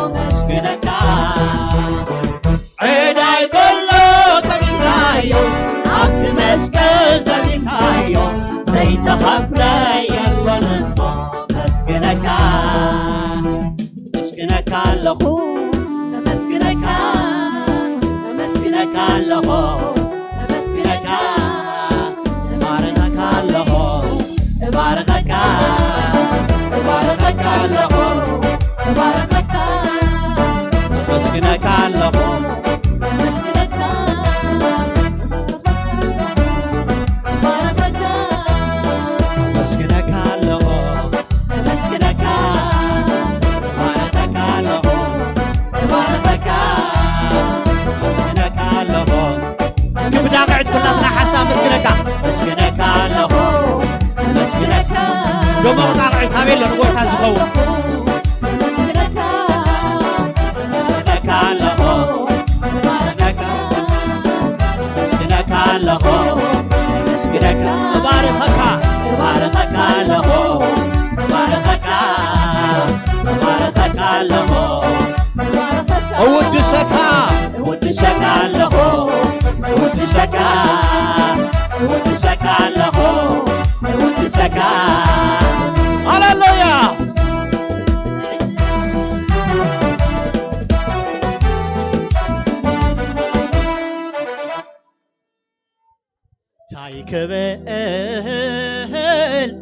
چای کبل زعبا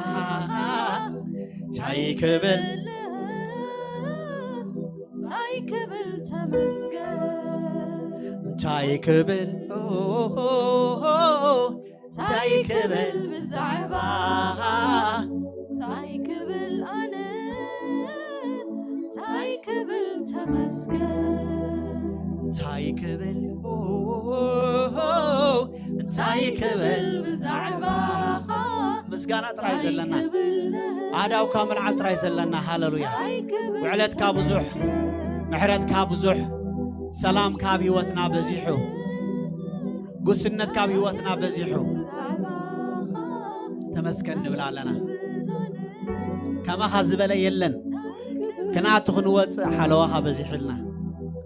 علم كتدفعنا خدل خلا مدحان كابزيحلنا علم صلمات كتوتونا خدل خلا برهنا تدمقو بقولو نحلف كلنا أنا مسخالو تبلنا عملان سخابينك بروار وادنا متخوتكوكا نخين فرح مسانا زخوان كاملا أولو معشاقات وعلنا زقود لنا كل ندام الله خدوت بلنا كما خزبلا جنون أملاخ يلن كما خزبلا جروم أملاخ يلن كما خزغن فقري يلن كما خزبلا أبو يلن نمسكنا كالنا شم كاي بارخ هاللويا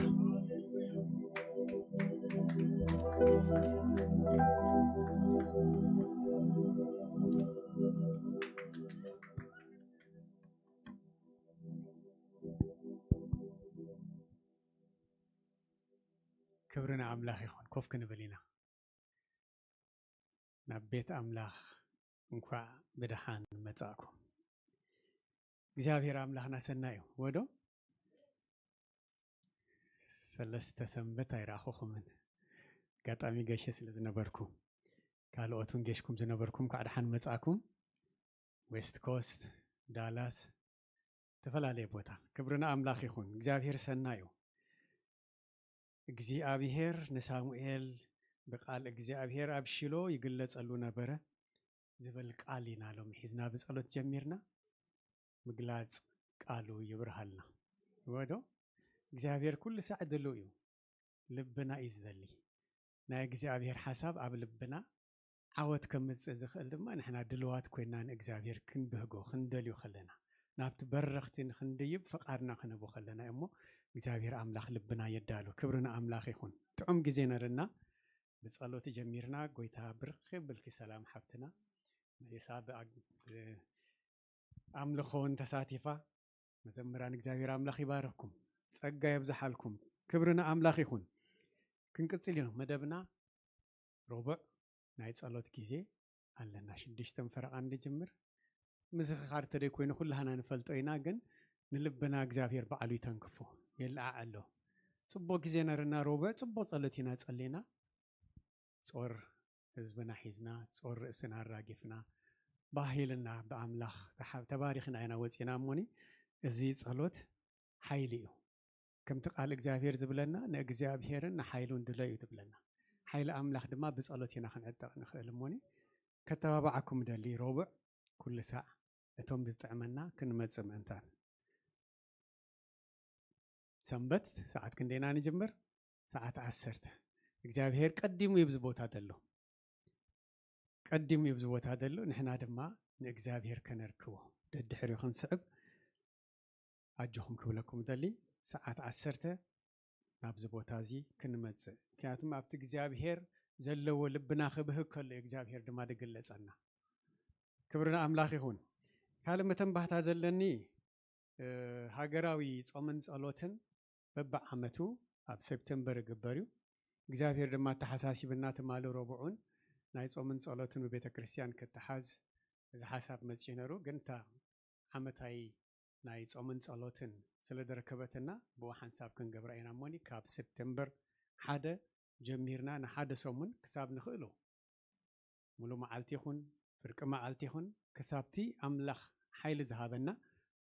بيننا مس أملاخ ندا تراخبنا ندا أملاخ نصنحمو ساعة شديش سم فرق عنكن أبزمتينا نساعات فرق عند خون نحبر صلوت كهلو النايو كاب سبتمبر حدا زجمر مالتيو سوني سولوس ربع حاموس عربي قدمنا يمودع تخن قبرنا سنبت نجزافيرا مسكينا تسرع مدبنا خنقصلنا كبرنا أملاخ يخون سقعت معالتي تبصح كنا زخاخركم هنا نتعقد داسي كال حواريتا زلنا سبتمبر بيزي أنا ودو أقدمنا دسرعنا يو ناي كونفرنس جزي كهلونا هذا ويكند قدالينا لنا قدمنا لنا قاشا سبتمبر 16 18 سلستي أن معالتي كونفرنس أبز خلونا يو بوستر بحجي خدالو يو بوست كنقبرينا أقدمكم تم فقط كتحاتو زلكم سبات فقط كتحاتو أمدبكم كتوصوا وخبلكم يزدلي سبتمبر 16 كساب 18 جزء لنا 6 سمن جن أقدمنا مزرابنا نعهاتكم كتدالو نخالوتن كتقدموا جزء مهاب هذا لا يخوي نسلة رأينا كبرنا أملاخ يخون دكنا لو مخجلجلونا يوم أقدمنا جن ما بان 20 كنسلموني لحرينتهم دكنا جزء خنهبينا بدحريو ناب سرع مدبنا هنكيدنا ناب قال أملاخ قويت هذا ما اتزبلو خزاربنا لبنا دلواتكم كونينا اجزابير أملاخ تمسكن يخون مني متيون يصلي لنا ناتو دخي كبرنا أملاخ يخون دلواتكن كونمو ساكن بلينا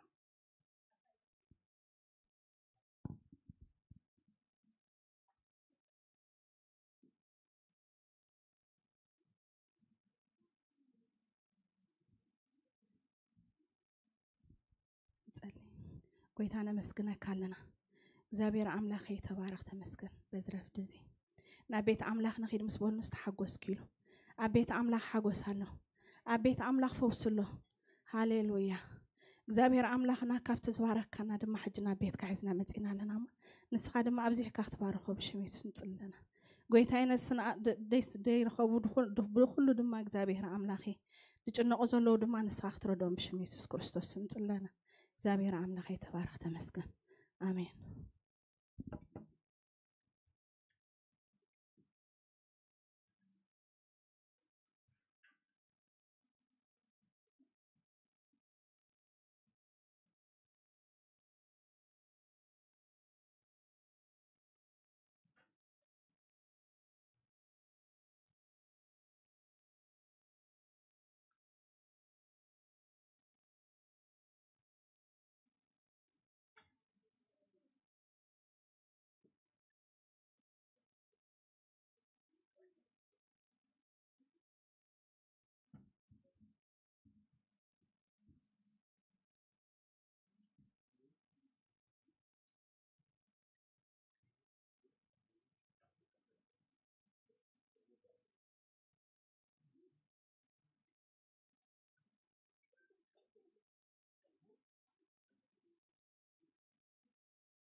ደቅና ናብ ቦትኦም እንዳሓዙ እንዳተዳለው ከለው ሓንቲ መተንባህታ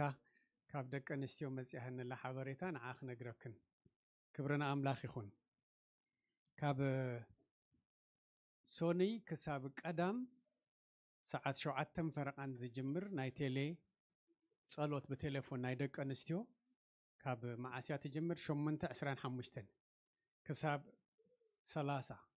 ካብ 25 ክሳብ 30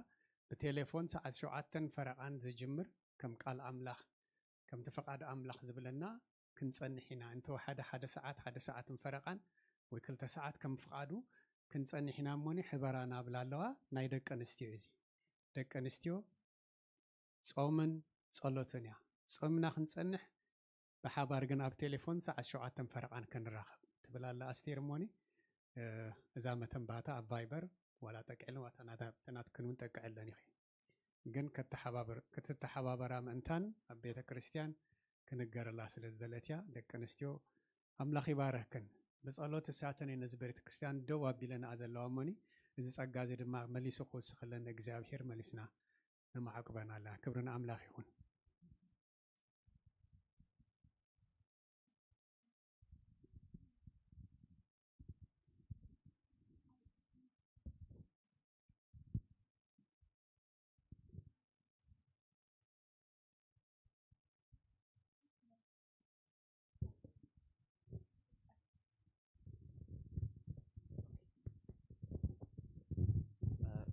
Lord, thank you for today. Thank you for everything that you've given us, Lord Jesus.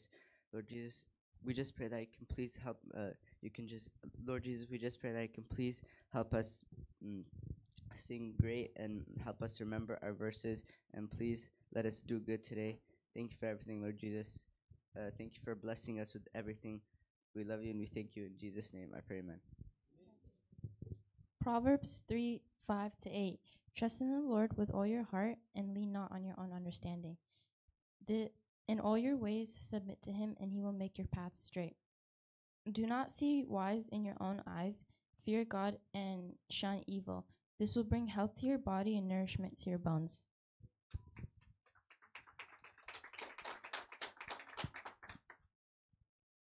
Praise the Lord, all you nations. Praise him, all you people of the earth. For his unfailing love for us is powerful. The Lord's faithfulness endures forever. Praise the Lord. Psalms 117. Psalms 121. I lift my hands into the hills. Where does my help come from? My help comes from the Lord, the maker of heaven and earth. He will not let your foot slip. He who watches over you will not slumber. Go and make disciples by baptizing them by the Holy Spirit, the Son, the Father.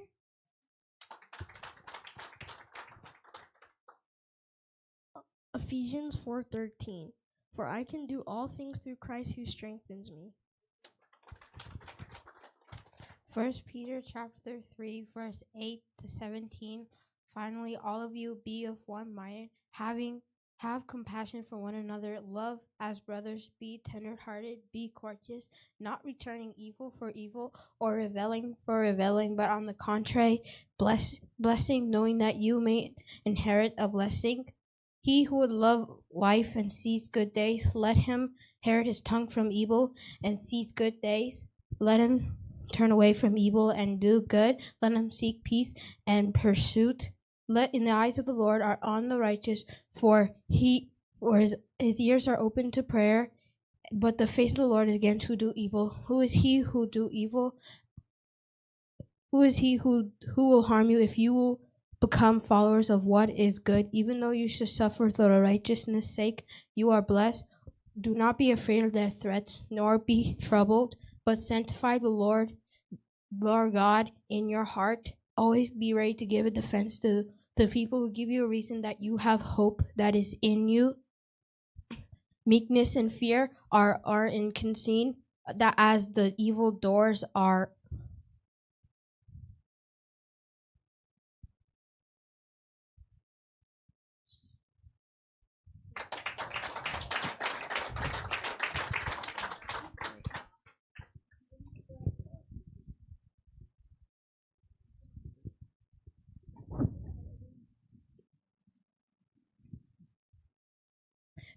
as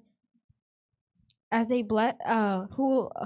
they reveal your constructed in Christ that will put you to shame. It is better to do good, the will of God. It is better to do good rather than evil.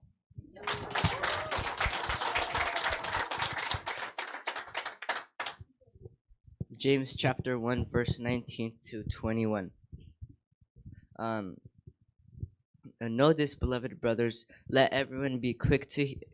hear, slow to speak, slow to anger, for the anger of man does not produce the righteousness of God.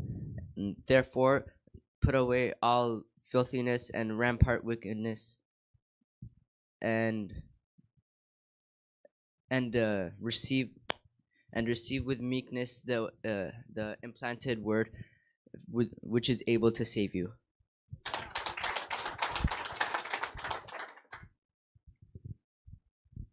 I can do all things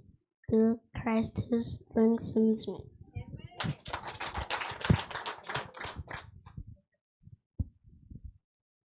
The fruit of the Spirit is love, joy, peace, patience, kindness, goodness, and faithfulness.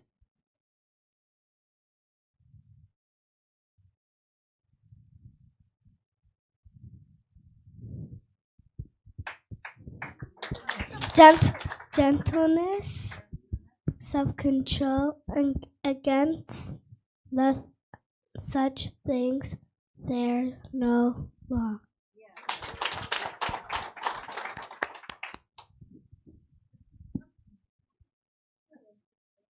Blessed be your name. 1 Peter chapter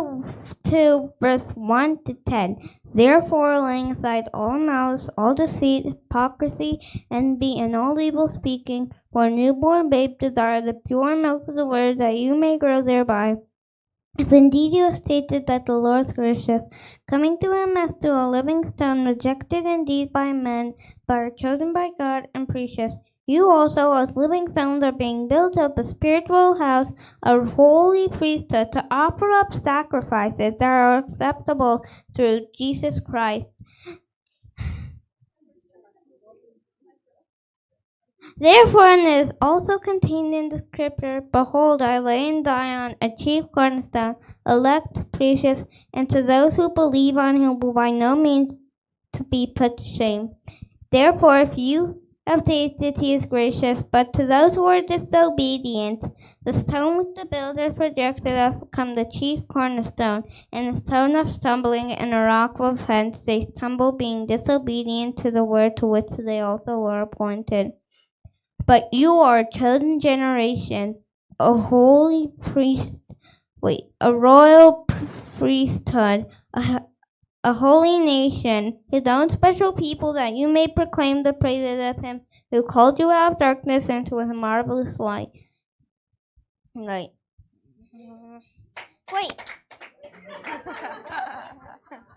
Who once were not a people, but are now the people of God, who have not obtained mercy, but now have obtained mercy.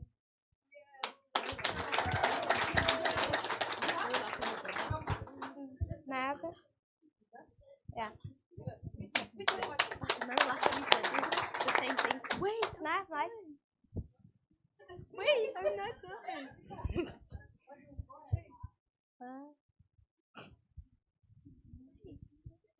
I'm already on my bed. Yeah?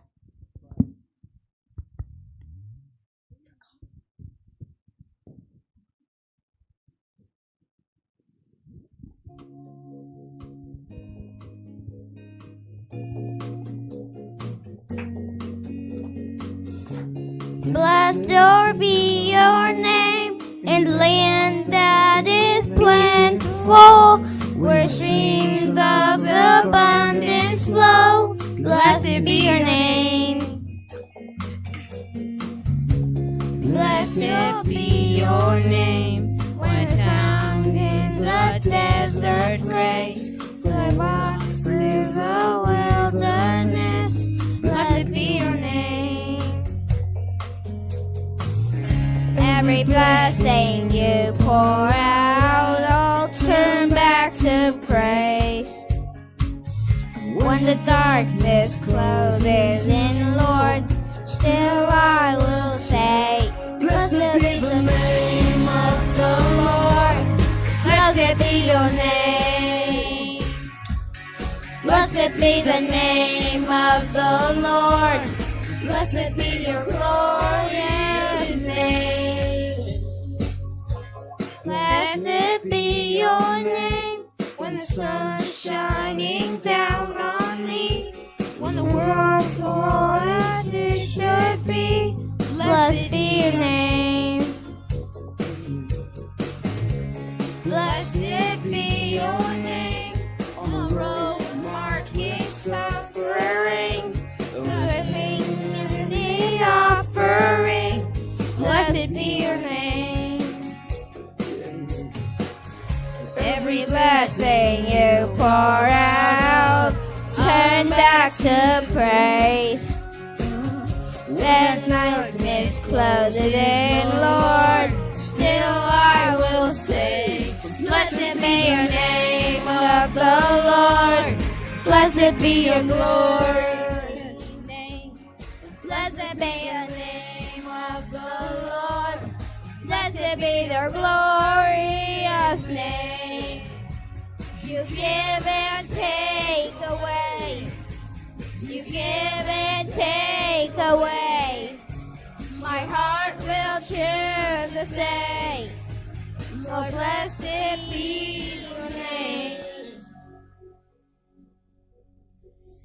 Every blessing you pour out, turn back to praise. When darkness closes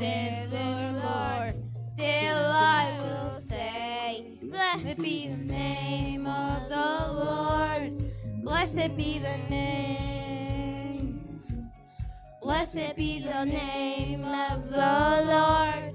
Blessed be your glorious name. Blessed be the name of the Lord.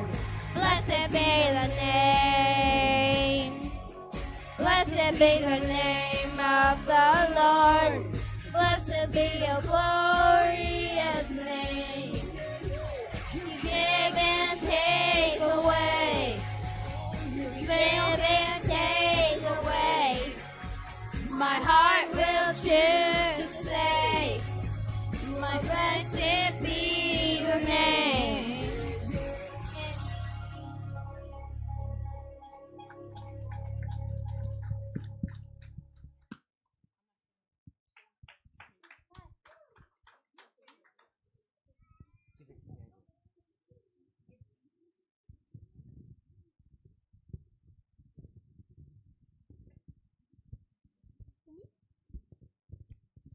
Need better internet.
goita,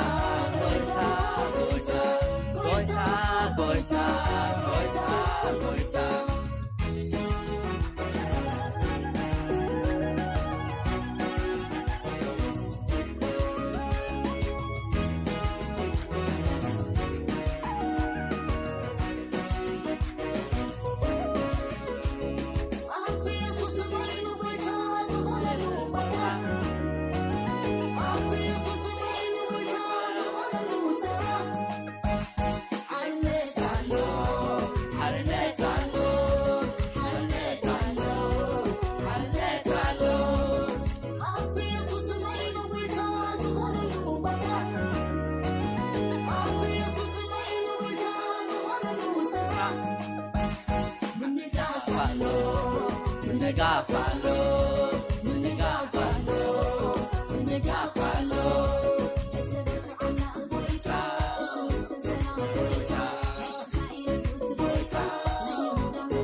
ሃሌሉያ ክብርና አምላኽ ይኹን።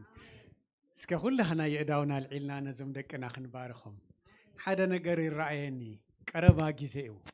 እዞም ኣብ ሕጂ ደው ኢሎም ዘለዉ ንሪኦም ህፃውንቲ ዓበይቲ ኮይኖም ጎቢዞም ንሕና ብግዲና ኮፍ ኢልና ኣሪግና ከገልግሉና እሱ ይረኣየኒ ዘሎ ክብርና ኣምላኽ ይኹን። ኣብ ቅድሚ ኣምላኽ ኩሉ ነገር ይከኣል እዩ يكالي نزعدل يهابنا عدمي وسخلنا እግዚአብሔር አምላክ ተባረከ ይሁን يرانا كلنا العلنا نبارككم انتي الكني يا كبرنا أملاك يخون حدا قال كنبمو بز قال زي كنباركو منا እግዚአብሔር አምላክ ተባረከ ይሁን አምሳሌ ከም ዝቅ አላለው ወደይ ናብ ቃለተይ አቅልብ እዝነኻ ናብ ዘረባ ያድንን ንዘረኸበን ህይወቱ ንብዘሎ ስግኡ አፈውሱ እሞ ካብ ቅድሚ ዓይንኻ ኣይተርሕቀን ኣብ ውሽጢ ልብኻ አቆረን ህይወት ካብ ወይ አትፍልፍል እሞ ልዕሊ ሁሉ ንልብኻ ሓልዎ እግዚአብሔር አምላክ ዝተመስገነ ይሁን ስለዞም ደቅኻ እግዚአብሔር አምላክ እስኻ ድሃብካና ደቅኻ እዮም ንሕና ድማ ብሕድሪ ተቀቢልና የምዎ እግዚአብሔር አምላክ ቃልካ ክሕሉ ቃልካ ብልቦም ክዓቁሩ እቲ ንጹህ ዝኾነ ልብ ድሃብካ የምስኻ ኢኻሞኒ ልቦም ክሕሉ ብጌታ በኢየሱስ ክርስቶስ ስመሊስና ናባኻ ነማዕቅቦም ኣለና እቲ ኣብ ደገ ደሎ ክፉ ኣይርከቦም እግዚአብሔር አምላክ ካብ ክፉ ኩሉ ኸውሎም እስኻ ሰናይ አምላክ ምዃንካ እግዚአብሔር አቦዬ ብሕጂ ዝተቀበሉ ቃልካ እንዳዓቀሩ በህይወቶም ዘመኖም ኩሉ እግዚአብሔር አምላክ ኣብ ልብኻ ባህ ዘብል ስፍራ ክረኽቦም እንታን ልቦም ክትሕሉ በጌታ በኢየሱስ ክርስቶስ ስም ደጊምና ንጽልይ ኣለና እግዚአብሔር አምላክ ከምቲ ጎይታ ኢየሱስ ክርስቶስ ለደቀ መዛሙርቱ ዝተዛረቦ ከምዞም ህፃውንቲ ተደይኮንኩም መንግስተ ሰማያት ኣይትርእዩን ዝበልካ እግዚአብሔር አምላክ በህፃንነቶም ልቦም ከፊቶም ቃልካ ክዓቁሩ እግዚአብሔር አምላክ ልቦም ስለደፈቀዱልካ በኢየሱስ ክርስቶስ ስም ልቦም ክሕሉ ጸጋ ብዝሓሎም ክወፁ ከለው እግዚአብሔር አምላክ ሓለዋኻ ኣይፈለዮም ኣብ ቤት ትምህርቲ ከኣቱ ከለው እግዚአብሔር አምላክ ናሃካ ቀጽሪ ይኸልሎም እግዚአብሔር አምላክ በጌታ በኢየሱስ ክርስቶስ ደም ሸፈናዮም ካብ ክፉ ሁሉ ዝተኸወሉ ይኹኑ ዘመኖም ኩሉ ኣብ ቤትካ ይብለይ ንዓኻ የገልግሉ እግዚአብሔር አምላክ ዕድሜዮም ኩሉ እግዚአብሔር አምላክ ንዓኻ ድሕጉስ ስራሕ ሰሪሖም ክሓልፉም እንታን ጸጋ ብዝሓሎም ጸጋ ኣብ ልዕሊ ጸጋ ይወሰኩም እግዚአብሔር አምላክ በጌታ በኢየሱስ ክርስቶስ ስም ካብ ቤት አምላክ ባረኽናዮም ዘመኖም ኩሉ ዝተባረኸ ይሁን በኢየሱስ ክርስቶስ ስም አሜን እግዚአብሔር አምላክ ይባረክኩም ብሩኻት ይሁን Jesus loves you guys go ahead አምላክ ብርክ ይከበልኩም ተባረኩ God bless you guys God bless you God bless you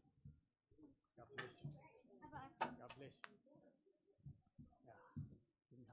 God bless you God bless you God bless you guys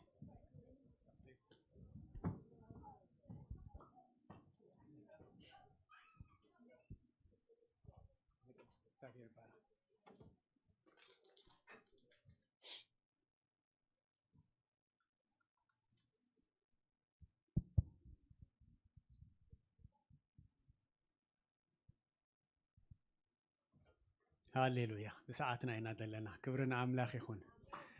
كبرنا أملاك يخون thank you እንኳን ሐንጽና حكمني ናፍቃኩም ቀኒ ድማ ክብርና አምላክ ይሁን ከም ዝኽሪአኩም ብዙሕ ተሃንጤነረ ኣይጣዓምንን ዋላ ብስታይ ፎሎ ክገብረኩም ምስ ሓለፈ ጥራሕ ዝሪኦ ዝነበርኩም ወጥዕም ጊዜ ነርኩም እግዚአብሔር አምላክ ተመስገነ ይሁን በጸሎት ጀመርናዮ ጊዜ እግዚአብሔር ይባርከና አሎ በአምልኮ ጽቦ ጊዜ ነርና በደቅና ተባሪክና ሕጂ ድማ ከምቲ ክንጽልይ ከለና እግዚአብሔር ንሳሙኤል ኣብ ሺሎ በቃል አምላክ ይራኸቦ ነሩ ኢልና በጸሎት ጀመርናዮ ልብና ከፊትና ንእግዚአብሔር ክንሰምዕ ዘኽእል ጸጋ ክበዝሐልና በቃሉ ድማ ክራኸበና ህይወትና ዝቕይር ቃል ክኸውን ዝተረፈ ጊዜና እግዚአብሔር ክሓልፎ ዝብዝ መጽኡ ደው ኢሉ ዘገልግለና ሓውና ኣብ ኣፉ ቃሉ ክቐመጥ ናቱ ደይኮነስ ናይ እግዚአብሔር ሓሳብ ዝገልጽ ባርያ ክገብሩ ጸጋ ከብዝሓሉ ጽልይ ኣለኹ ሎሚ ቃል ደካፍለና ሓውና ኣማንዩ ልብና ድሉ ይኹን እግዚአብሔር አምላክ ይባረኩም አማን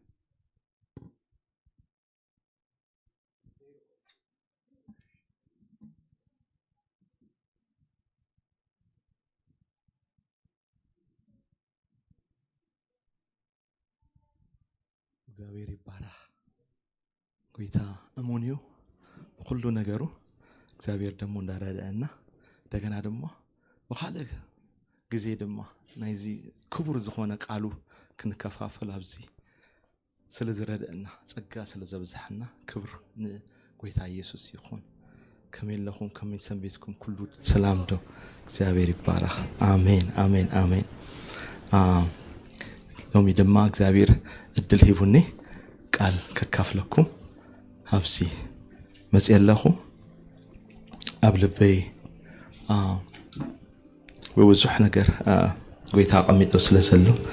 እዚ በቃ ሎሚ ተዳለይ መጽ ከካፍለኩም ፍትዊ ሓወይ ክረዳእኒ እዩ ናይ ንባብ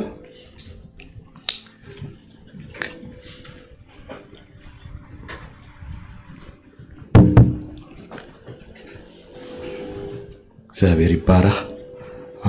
ናይ ሎሚ አርስተይ እንዚያ ጽቡቅ አላ ደ ኦኬሽ ናይ ሎሚ አርስተይ ኃጢአት ዋጋ ይከፍል እዩ ዝብል እዩ ስለዚ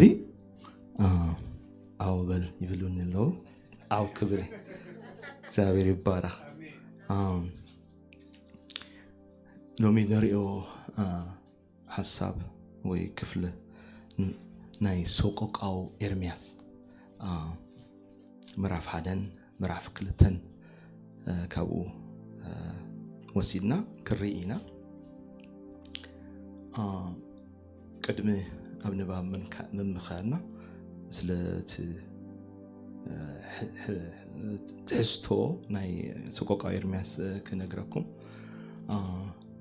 ኤርሚያስ ንእስራኤል ተለኣኸ ነቢዩ ቅድሚ ንባቢሎን ናብ ምሩኽ ከም ቅድሚ ምኻዶም ጎይታ ዝለኣኾም ካብ ዝኸደሉ መንገዲ ክወፁ ንስሐ ክኣትዉ ኢሉ ዝለኣኹ ናይ መጨረሻ ዝለኣኹ ነቢዩ ቅድሚኡ ብዙሕ ልኢኹ ኣሎ እና ስለዘይ ሰምዑ ንኣምላኽ ንስሐ ስለዘይ ኣተው ባቢሎን ኣብ መርኮ ከይዳ ማለት እዩ ስለዚ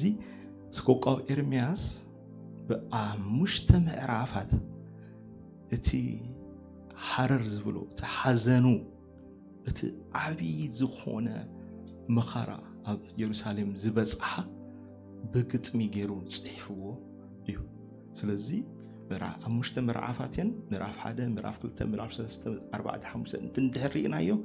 ምዕራፍ 1 ዝዛረብ ናይ ኢየሩሳሌም መኸራ እንታይ ከም ዝበጽሓ ምዕራፍ 2 ድማ ናይ እግዚአብሔር ቁጣ ምዕራፍ 3 ድማ ኤርሚያስ ከመይ ገይሩ እቲ መከራ ኣብኡ ዝበጽሐ ሁሉ ይዛረብ እንደገና ንስሐ ያቱ ምዕራፍ 4 5 ድማ በቃ ከመይ ገይሮም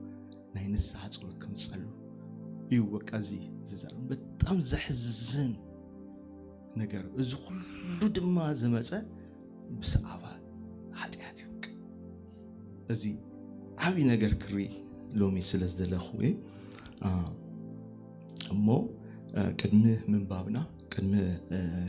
ምኻና ናብ ቃል አምላኽ ንእሽተይ ጸሎት ክንጸልይና እግዚአብሔር አብ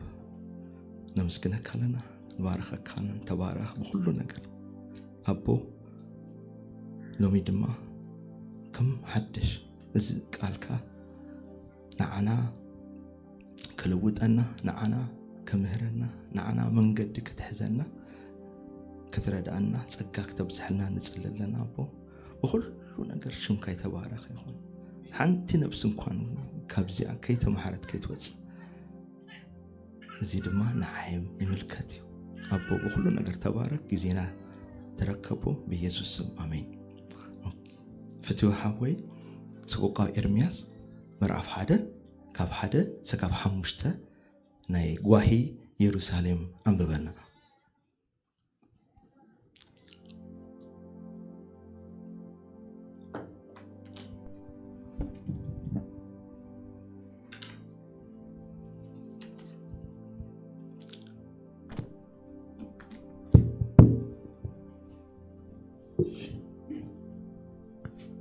ኢየሱስ እዛ ህዝቢ ጃርጃር ዝብላ ከተማ ከመይ ኢላ እያ ጸምያ ትቕመጥ ዘላ እዛ ኣብ ህዝብታት ዓባይ ዝነበረት ከመይ ኢላ እያ መበለት ኮነት እዛ ወይዘሮ ኣውራጃታትሲ ገባር ኮነት ለይቲ ብኽያት ትበኪ ንብዓታ ኣብ መዕጉርታ ይውሕዝ ካብ ኩሎም እቶም ፍተውታ ሓደ እኳ የልቦን ዘጸናንዓ ኩሎም ኣዕሩኻ ጠለምዋ እሞ ጸላእታ ኾኑ ብሰሪ ሓሳርን ብርቱዕ መግዛእትን ይሁዳ ተማሪኻ ኣላ ኣብ ማእከል ኣሕዛብ ሰፊራ ህድኣት ከኣሲኢና ኣላ ኩሎም ሰጎግታ ኣብ ጸበባኣ ኣርከብዋ ናብ በዓል ዝመጽእ የልቦን እሞ መንገድታት ጽዮን ይሓዝን ኩሉ ደጌታት ዓንዩ ካህናት ይትክዙ ኣለዉ ደናግላ ጉህየን ንሳ ድማ ተመሪራ ኣላ ብሰሪ በዚሒ ኣበሳኣ እግዚኣብሔር ሓዘን ኣወረደላ እሞ ወረደኛታታ ርእሲ ኾኑ ጸላእታ ይቐንዖም ኣሎ ደቃ ተማሪኾም ቅድሚ ጸላኢ ክዱ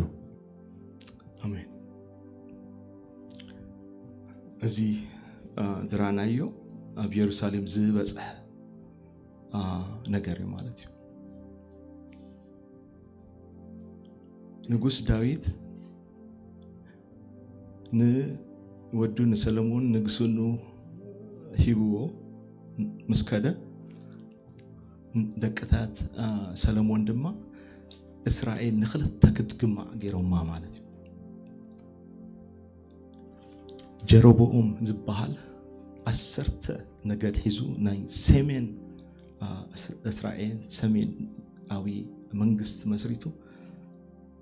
ود دمو نا يهوداننا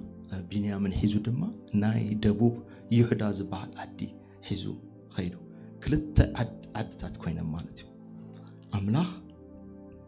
نصوعهم سبات املاح مريحت زلهم سبات حق زلهم سبات نكلت تجمع مالتي نايت السمعين نايجروهم انتي غيرو مراخ بورقي سريحو ازيو كاب قبصي زوزاكم ازيو املاحكم يلو نعو كس قدوم جمرك نا تعوت أملاخيو جيرو دحريو دما عسرت تشعت نجستات مزيو ناي سمين الساتهم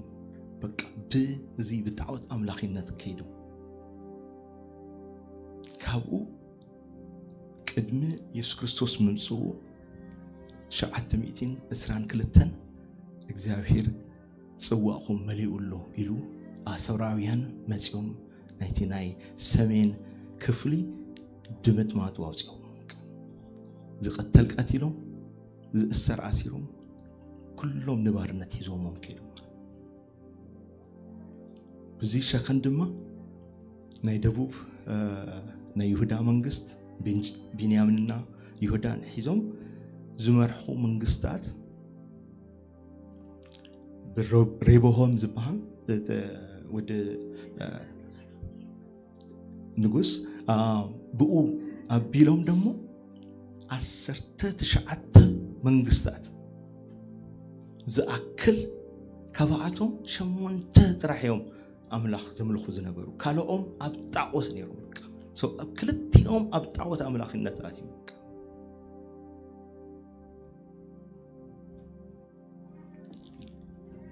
እግዚአብሔር በተፈላለየ መንገድ ነቶም ንሰሜን መልእ ሁሉም ከም በዓል ኤልሳ ከም በዓል አሞስ ሆሴ ሊ ሁሉም መላእክቲ ነቢያት ነኦም እንዳቀተሉ ነኦም እንዳባሩ አይንደሊን ኢሎም ኣብ ስርዓትዮም ማለት ቶም ናይ ይሁዳ ደግሞ ከምዚ ከም በዓል ኢሳይያስ ዮኤል ኤርሚያስ ነቢያት መጽኦም تخدلو من قدي تخكل أيكونن تملسوا تعال أملاخي حزب أيكونن أزي حروي حزبي يلوم كما خروهم كلهم نجستات انتايم زقبرو انتو نبي يأسروهم يباساجوهم إرمياس دما نايمة جرشا نبي إذا لومي نريو مالتيو نقول دما أبقود قاد كله كتيتهم وك እቶም ነገስታት እንታይ ብሩ እዚ ነቢ ንዓይ ጽቡቕ መልእክቲ ኣምጻለይኒዩ ኩሉ ሻት ጽቡቕ ዘይኾነ እሞ ካብ ጎይታ እዩ ዝመጽእ ዘሎ ትመልክት ብኡ ኣብ ጉድጓድ ከቲቶሞ እታ ጽዋ መሊኣ ኣመጨረሻ ተጽዋ መሊኣ ኢየሩሳሌም ተደምሲሳ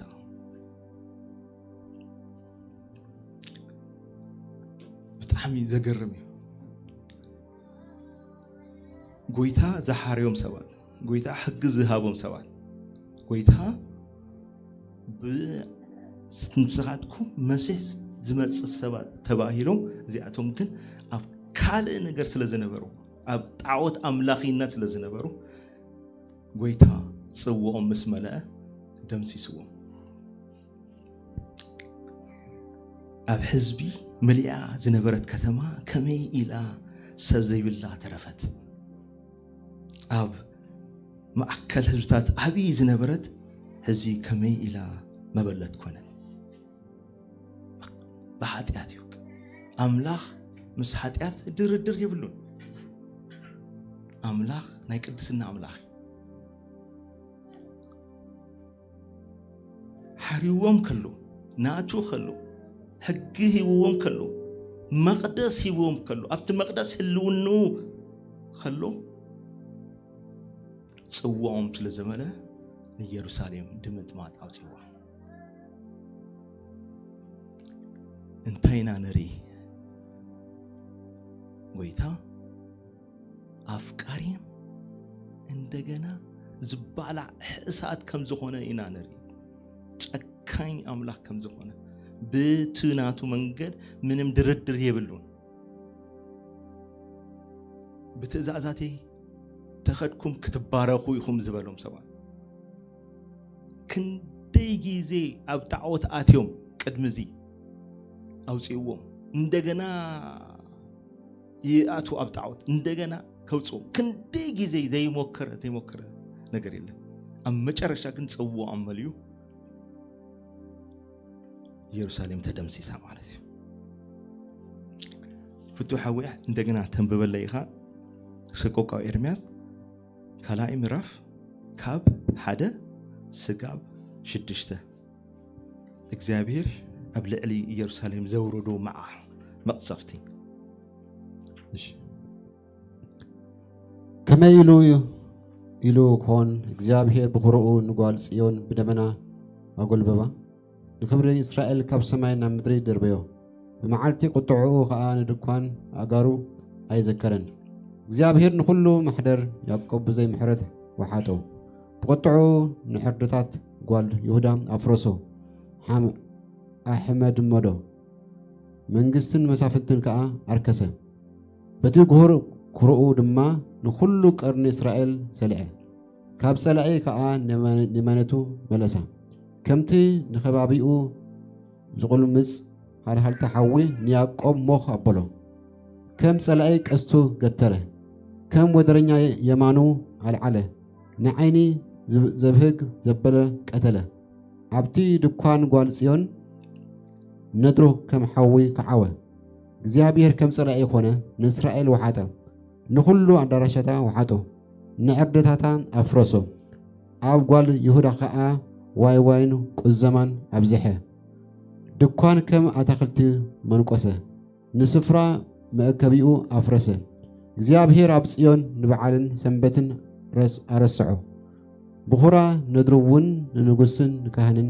أقالله آمين كمزي كمران أيو እግዚአብሔር بعلامات خيد أملاخيو مس قدسناو منم دردر أيقبرن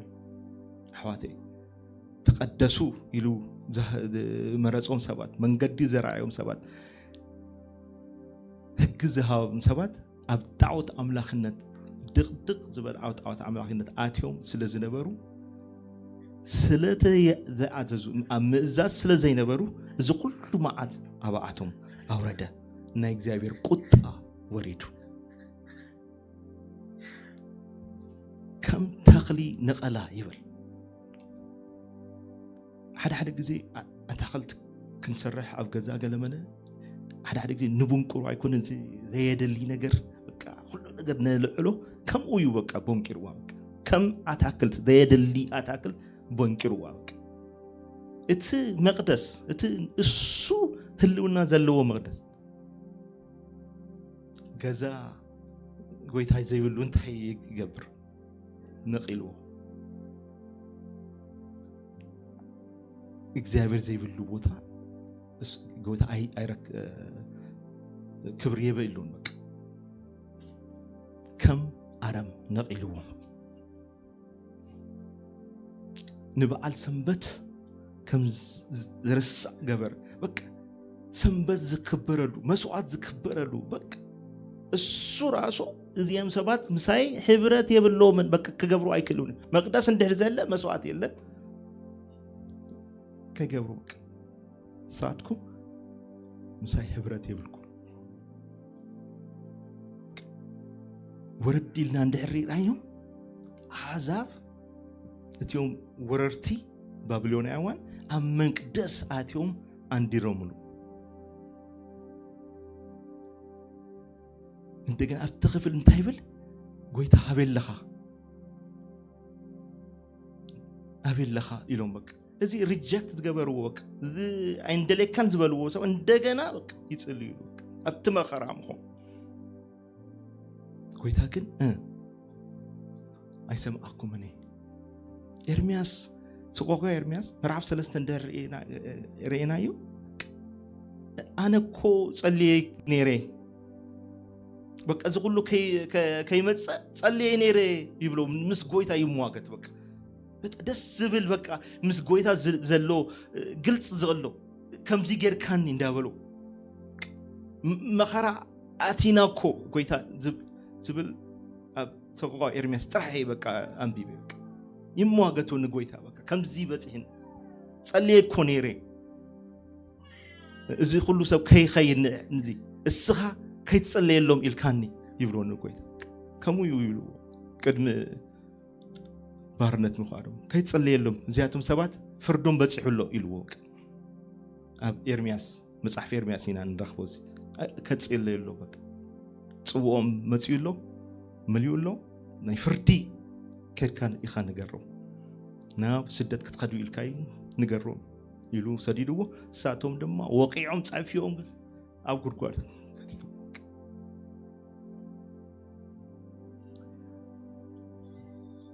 እና እዚ ሁሉ ዝመጸ ከምንታዩ ኢልና እንድሕር ሓቲትና ሓጢአት እዩ በቃ ሓጢአት ጎይታ ምስ ሓጢአት ምንም ርክብ የብሉን በቃ ምንም ርክብ የብሉን ኣብ ቀደም ኪዳን ጎይታ ንሓጢአት አቡ ይዲል ዝገብሮ ዝነበሩ ናብ ቆሬ ሰባት ሪኢና ንፈልጥ ሓጢኦም አቡ ቀዚፍዎ ሓደ ቦታ ድማ ኸይና ብለምጽ ዝወቆም ሰባት ነይሩ በቃ ኣብ ብሉይ ኪዳን ጎይታ አቡ ፊዚካሊ እዮም ዲል ዝገብር ዝነበረ ሕጂ እዚ ሁሉ ድማ ናብ ሓድሽ ኪዳን ክነምጽወለና ናብና እንታይ ማለት እዩ እዚ ከም ሓደ ናይ ሓድሽ ኪዳን አማኒ ንስቆቆ ኤርሚያስ ከንብቦ ከሎ ከመይ እዩ ዝረድኦ ኢልና እዚ ክንምልስ ክንሞክር ኢና ማለት ነው እግዚአብሔር አይተቀየረን እግዚአብሔር ኣብ ብሉይ ኪዳን ዝነበረ ኣብዚም ኣብ ሓድሽ ኪዳን ሓደ እዩ ባህሪው አይተቀየረ ምንነቱ አይተቀየረ ምንም ነገር ተቀየረ ኪዳን እዩ እቲ ናይ ቀደም ኪዳን እዚ እንድሕር ጌርካ ክትባረኽ እንድሕር ተዓዚዝካ ክትባረኽ እዩ ዝብል ትነብር እንድሕር እዚን ዘይገበርካ ቁጣዓ ናይ ኣምላኽ ክመጸካ እዩ እሳት ክመጸካ እዩ ዝብል ኣብ ሓድሽ ኪዳን ግን እዚ ኩሉ ቁጣዕ ብኢየሱስ ክርስቶስ ኩሉ በሪዱ እዩ እንታይ ማለት እዩ ኢየሱስ ኪዳን መካከለኛ ምሳና ኮይኑ መካከለኛ ዝኾነ በቃ ናይ ጎይታ እቲ ቁጡ ዘብረዶ የኢየሱስ ናይ ኢየሱስ ደም እዩ እዚ ናይ ኢየሱስ ደም እዚ ኩሉ ቁጣ ከብርዶ ሓደ ሰብ ብኢየሱስ ዘሎ እዚ ቁጣ በሪዱሉ እዩ ዝባሃል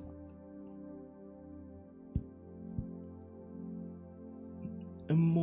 እቲ ቁጣ በሪዱ ማለት ናይ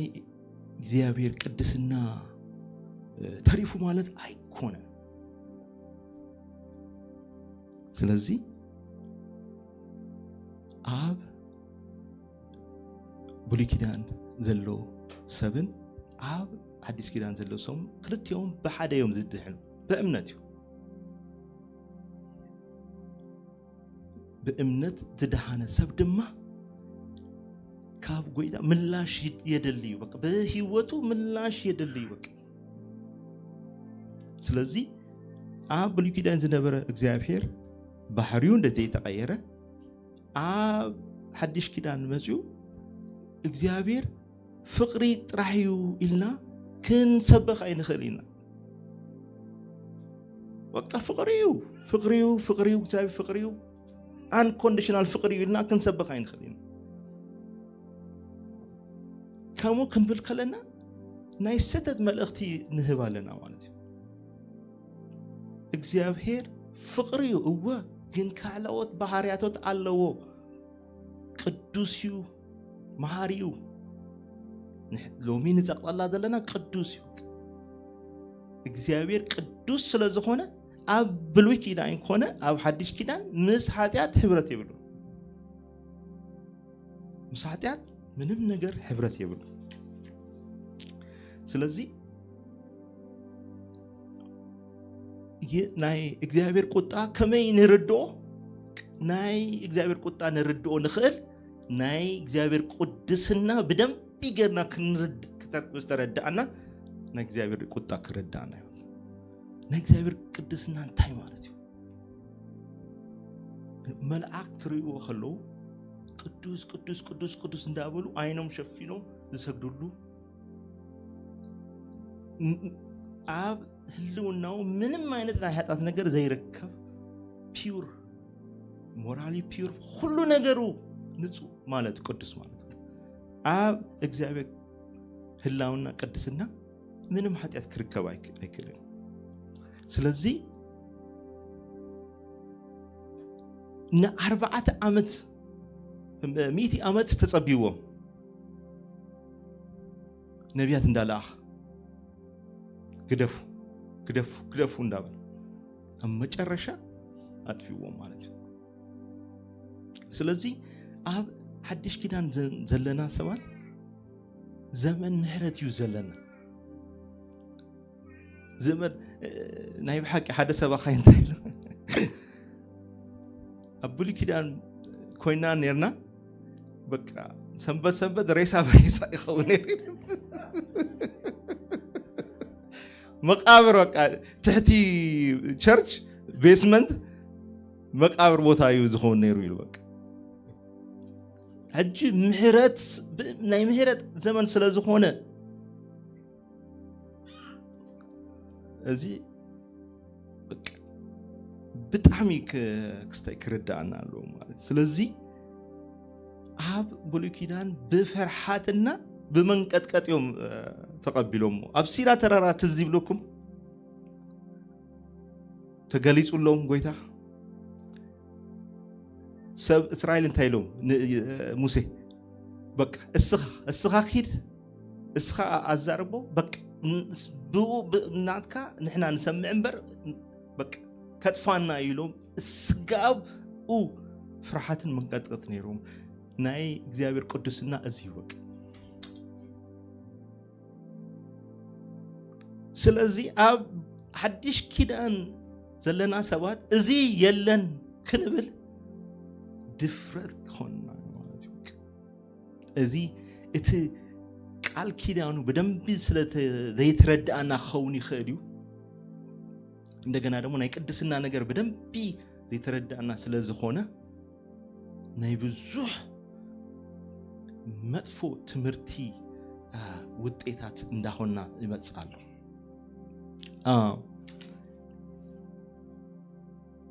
ቅድስናን ኃጢአት ምንም መወዳደር የብሉ እወ እግዚአብሔር ፍቅሪው ድማ ቅዱስዩ እወ እግዚአብሔር መሐሪው ድማ ቅዱስዩ ስለዚህ እዚያ ቅድስና ለእሌ ሁሉ ነገር እትቅድስና ክንርዳ በጣም ይደለና ይጎይታ ዘሎ ንምንታይ በት ተረዳናዮ መጠን ናይ ሓጢኣት ዋጋ እንዳፈለጥና ንመጽ ማለት ምት ሓጢኣት ጸዋታ ክንገድፍ ክንጅምር የሪእና ቅድስነው ክርኢ ከለና ወይኔ ጠፋኹ ንብል ሰባት ንኸውን ኢና ብቲ ተረዳእና መጠን ስለዚህ ኣብ ቤተ ክርስቲያን ብዙሕ መጥፎ ትምህርቲ ይኣትዋሎም ኣይፈልጥን ብዙ መጥፎ ትምህርት ተወሰድኩም ሰባት ተለው ትኾኑ ሓደ ግዜ ዝደሓነ ሰብ ኩል ሸይ ኣይጠፍዕን ዝብል ትምህርቲ እዚ ናይ ስህተት ትምህርቲ ከም ዝኾነ ኣብዚ ከላወኩም ደሊ እዚ ሓጢኣት ሰብ ሓጢኣት ከገብርን ዘደፋፍርን እዩ እና ኣብ ብዙሕ ቦታ እዚ ምርኣይ ጀሚርና ኣለና ናይ ሓበሻ ጥራሕ ዘይኾነ ካብ ናይ ጻዓዶም ናይ ብዙሕ ቦታ ብቻ እዚ ምስ እግዚአብሔር ቅድስና ድጋጨው ይበቃ ኮምፕሊትሊ ድጋጨው ትምህርቲ እዩ ስለዚ ብጣዕሚ መጠንቀቅ አለብን ምንታይ ንሓደ ሰብ ዝልውጦ ትምህርቲ እዩ ስለዚ ኣብ ብሉይ ኪዳን እንደረየና እግዚአብሔር ካብ ኃጢአቶምም ካብ ጣዖት አምልኾም ካብ ብዙሕ ኃጢአቶም ከውጾም ብዙሕ ግዜ ፈቲኑ እንደገና ያአትዎ እንደገና አፍቃሪነቱ እዚው እንደገና ደግሞ ኸይዱ ይወጾም እንደገና ያአቱ እንደገና ይወጹ መጨረሻ ጽዋ ክትመለኸላ ግን ከምዛ ዘንበብናያ ያ ተኸውን ስለዚህ ኣብ በጣም ዝገርም ኣብ ነገስት ሓደን ኣብ ነገስት ክልተን እንድሕር አንቢብናዮ ክልተ ዓይነት ኃጢአት ግደፉ ይልዎም ጣዖት አምላኪነት ገብረ ሰዶምን ክልተ ኃጢአት በዚ ግደፉ ሰብ ካብ ጎይታ ከርሕቅ ከሎ ናይቲ ኃጢአት መጠን እንዳወሰኸ እዩ ስለዚ ናይ እግዚአብሔር ቅድስናን ናይ ሰብ ኃጢአት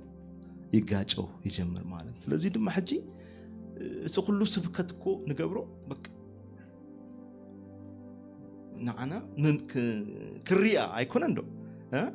ናዓይ ክሪያ እስኻትኩም ንኣሓትኩም ክትሪዩ ስለዚህ ጎይታ በቃ በين አይነን ኃጢአት ትሽገረሉ በين አይነን ጸገም በين አይነን ናይ ባህሪ ችግራት አለኩም እዚ በቃ ክንፈትን ክሪእ ኣለና ማለት እዩ ናይ በሐቂ ብዙሕ መጥፎ ነገር ተሰርሐና ሰቢና ሰሚዕኹምኒ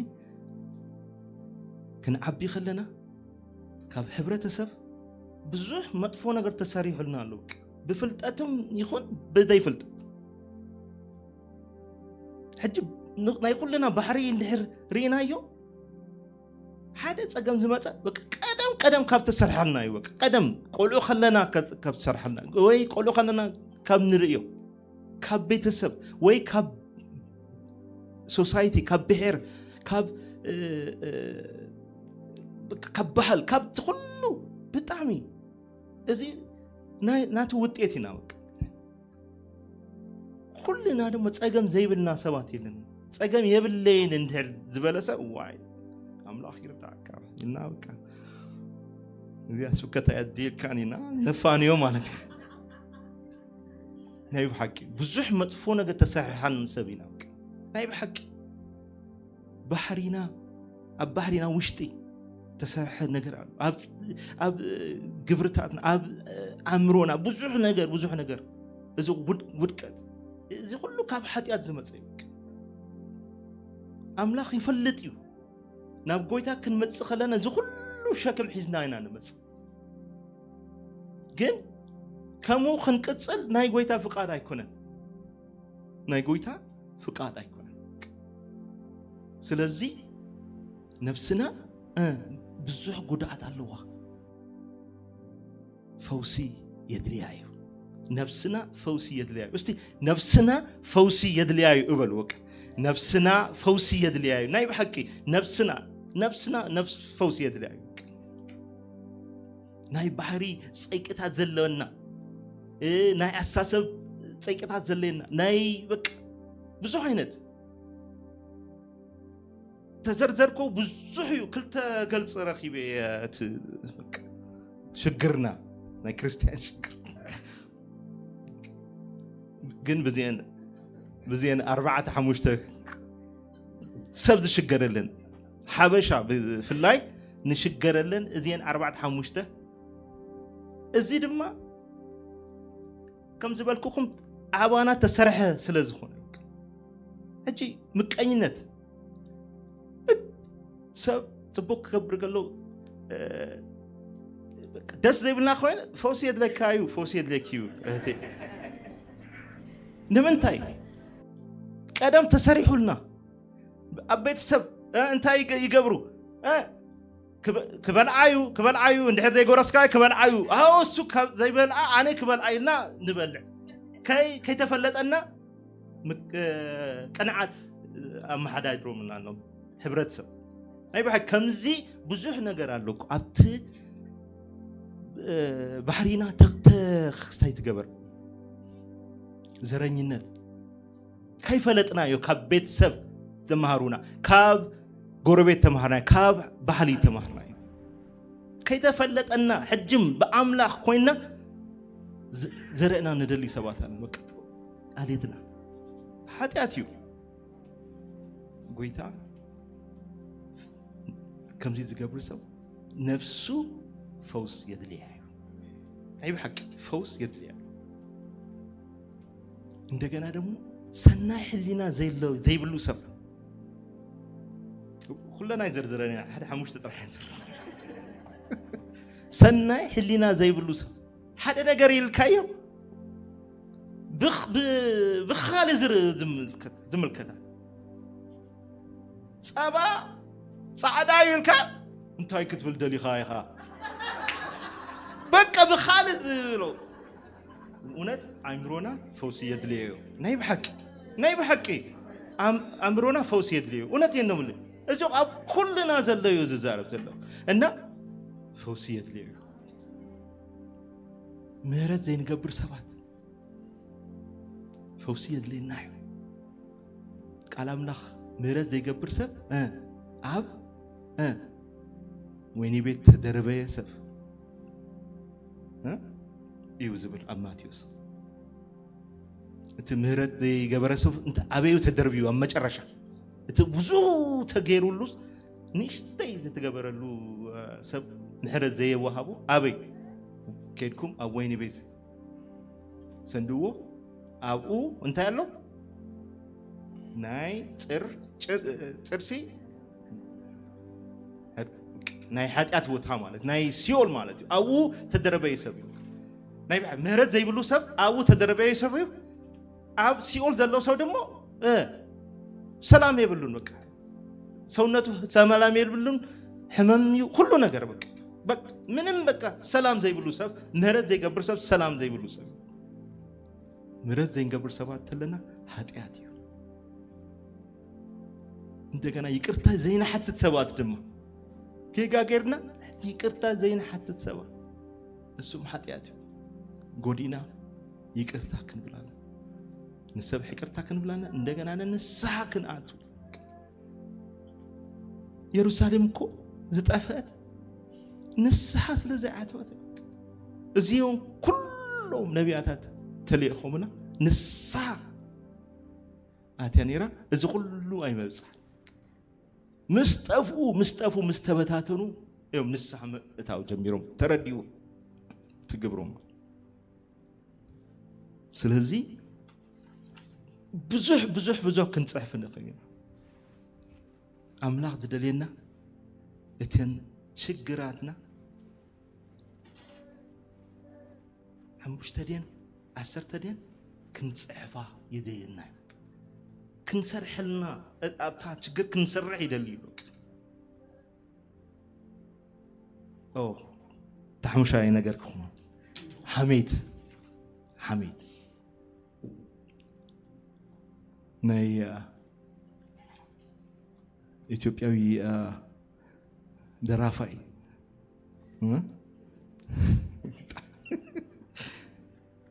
እንታይ ኢሉ حميد ክመጽ ከሎ ጆሮይ ስፍስፍ ይበል ኢሉ ናይ ብሓቂ ጎይታ ኣይፈትዎን ሓጢያት እዩ ድማ እሱ ሁሉ ተሸክምና እንዳኸድና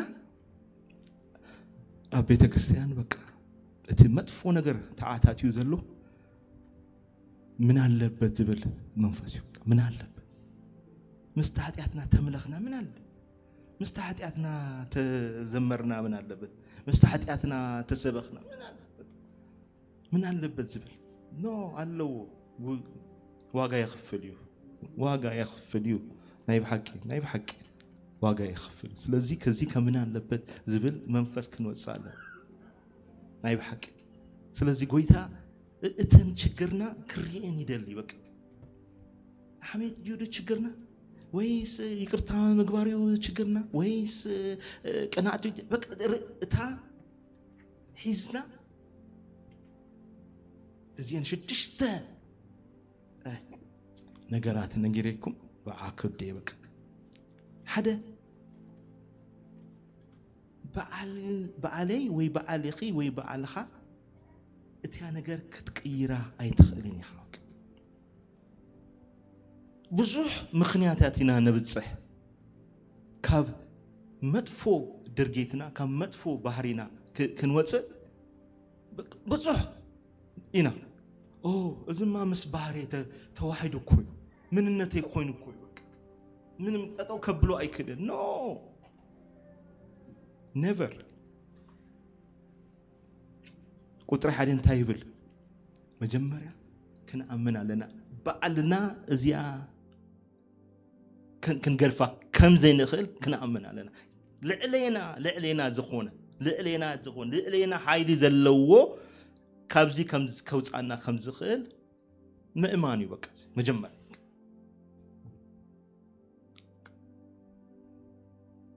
ተኻለ ድማ እቲ ልዕሌና ዝኾነ ጎይታ ከም ዝኾነ እቲ ንጎይታ ኣብ እግሩ ሙዳቕ እዩ ኣብ እግሩ ሙዳቕ እዩ በቃ እግዚአብሔር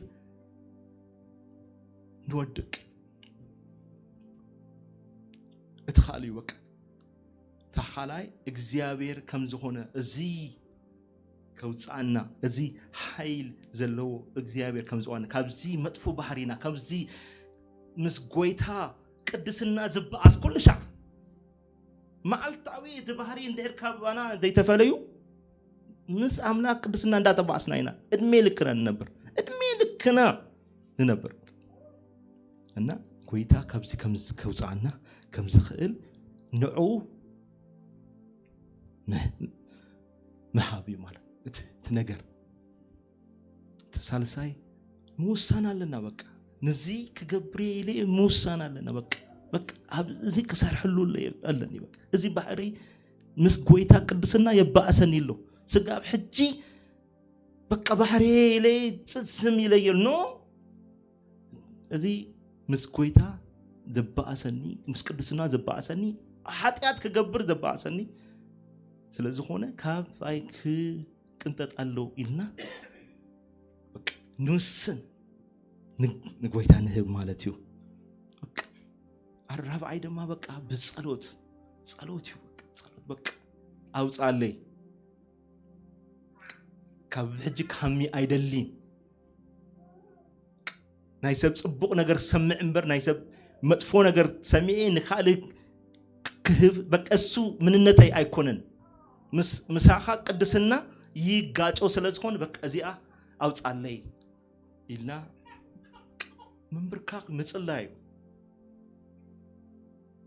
همشاي دما ጎይታ እሙኒው ናይ በሐቂ ጎይታ እሙኒው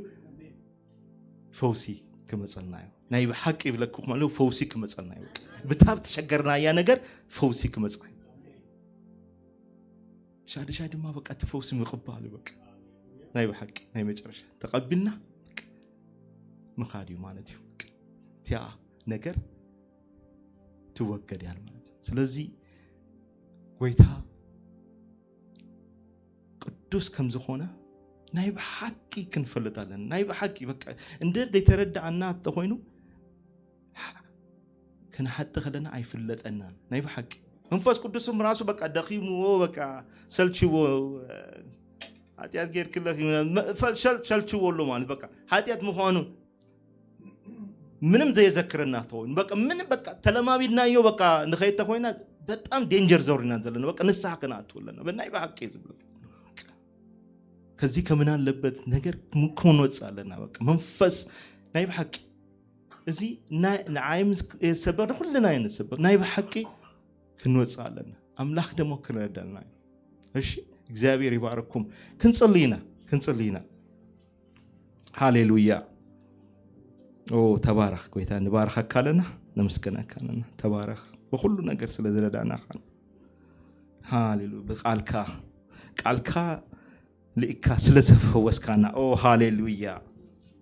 ተባረክ ተመስገን ጎይታ ንባርክ ካለና ነመስገና ካለና ንነፍስ ወከፍ ካባይ ጀሚሩ ብቲ ዘለና ጸገም ናይ ባህሪ ጸገም ናይ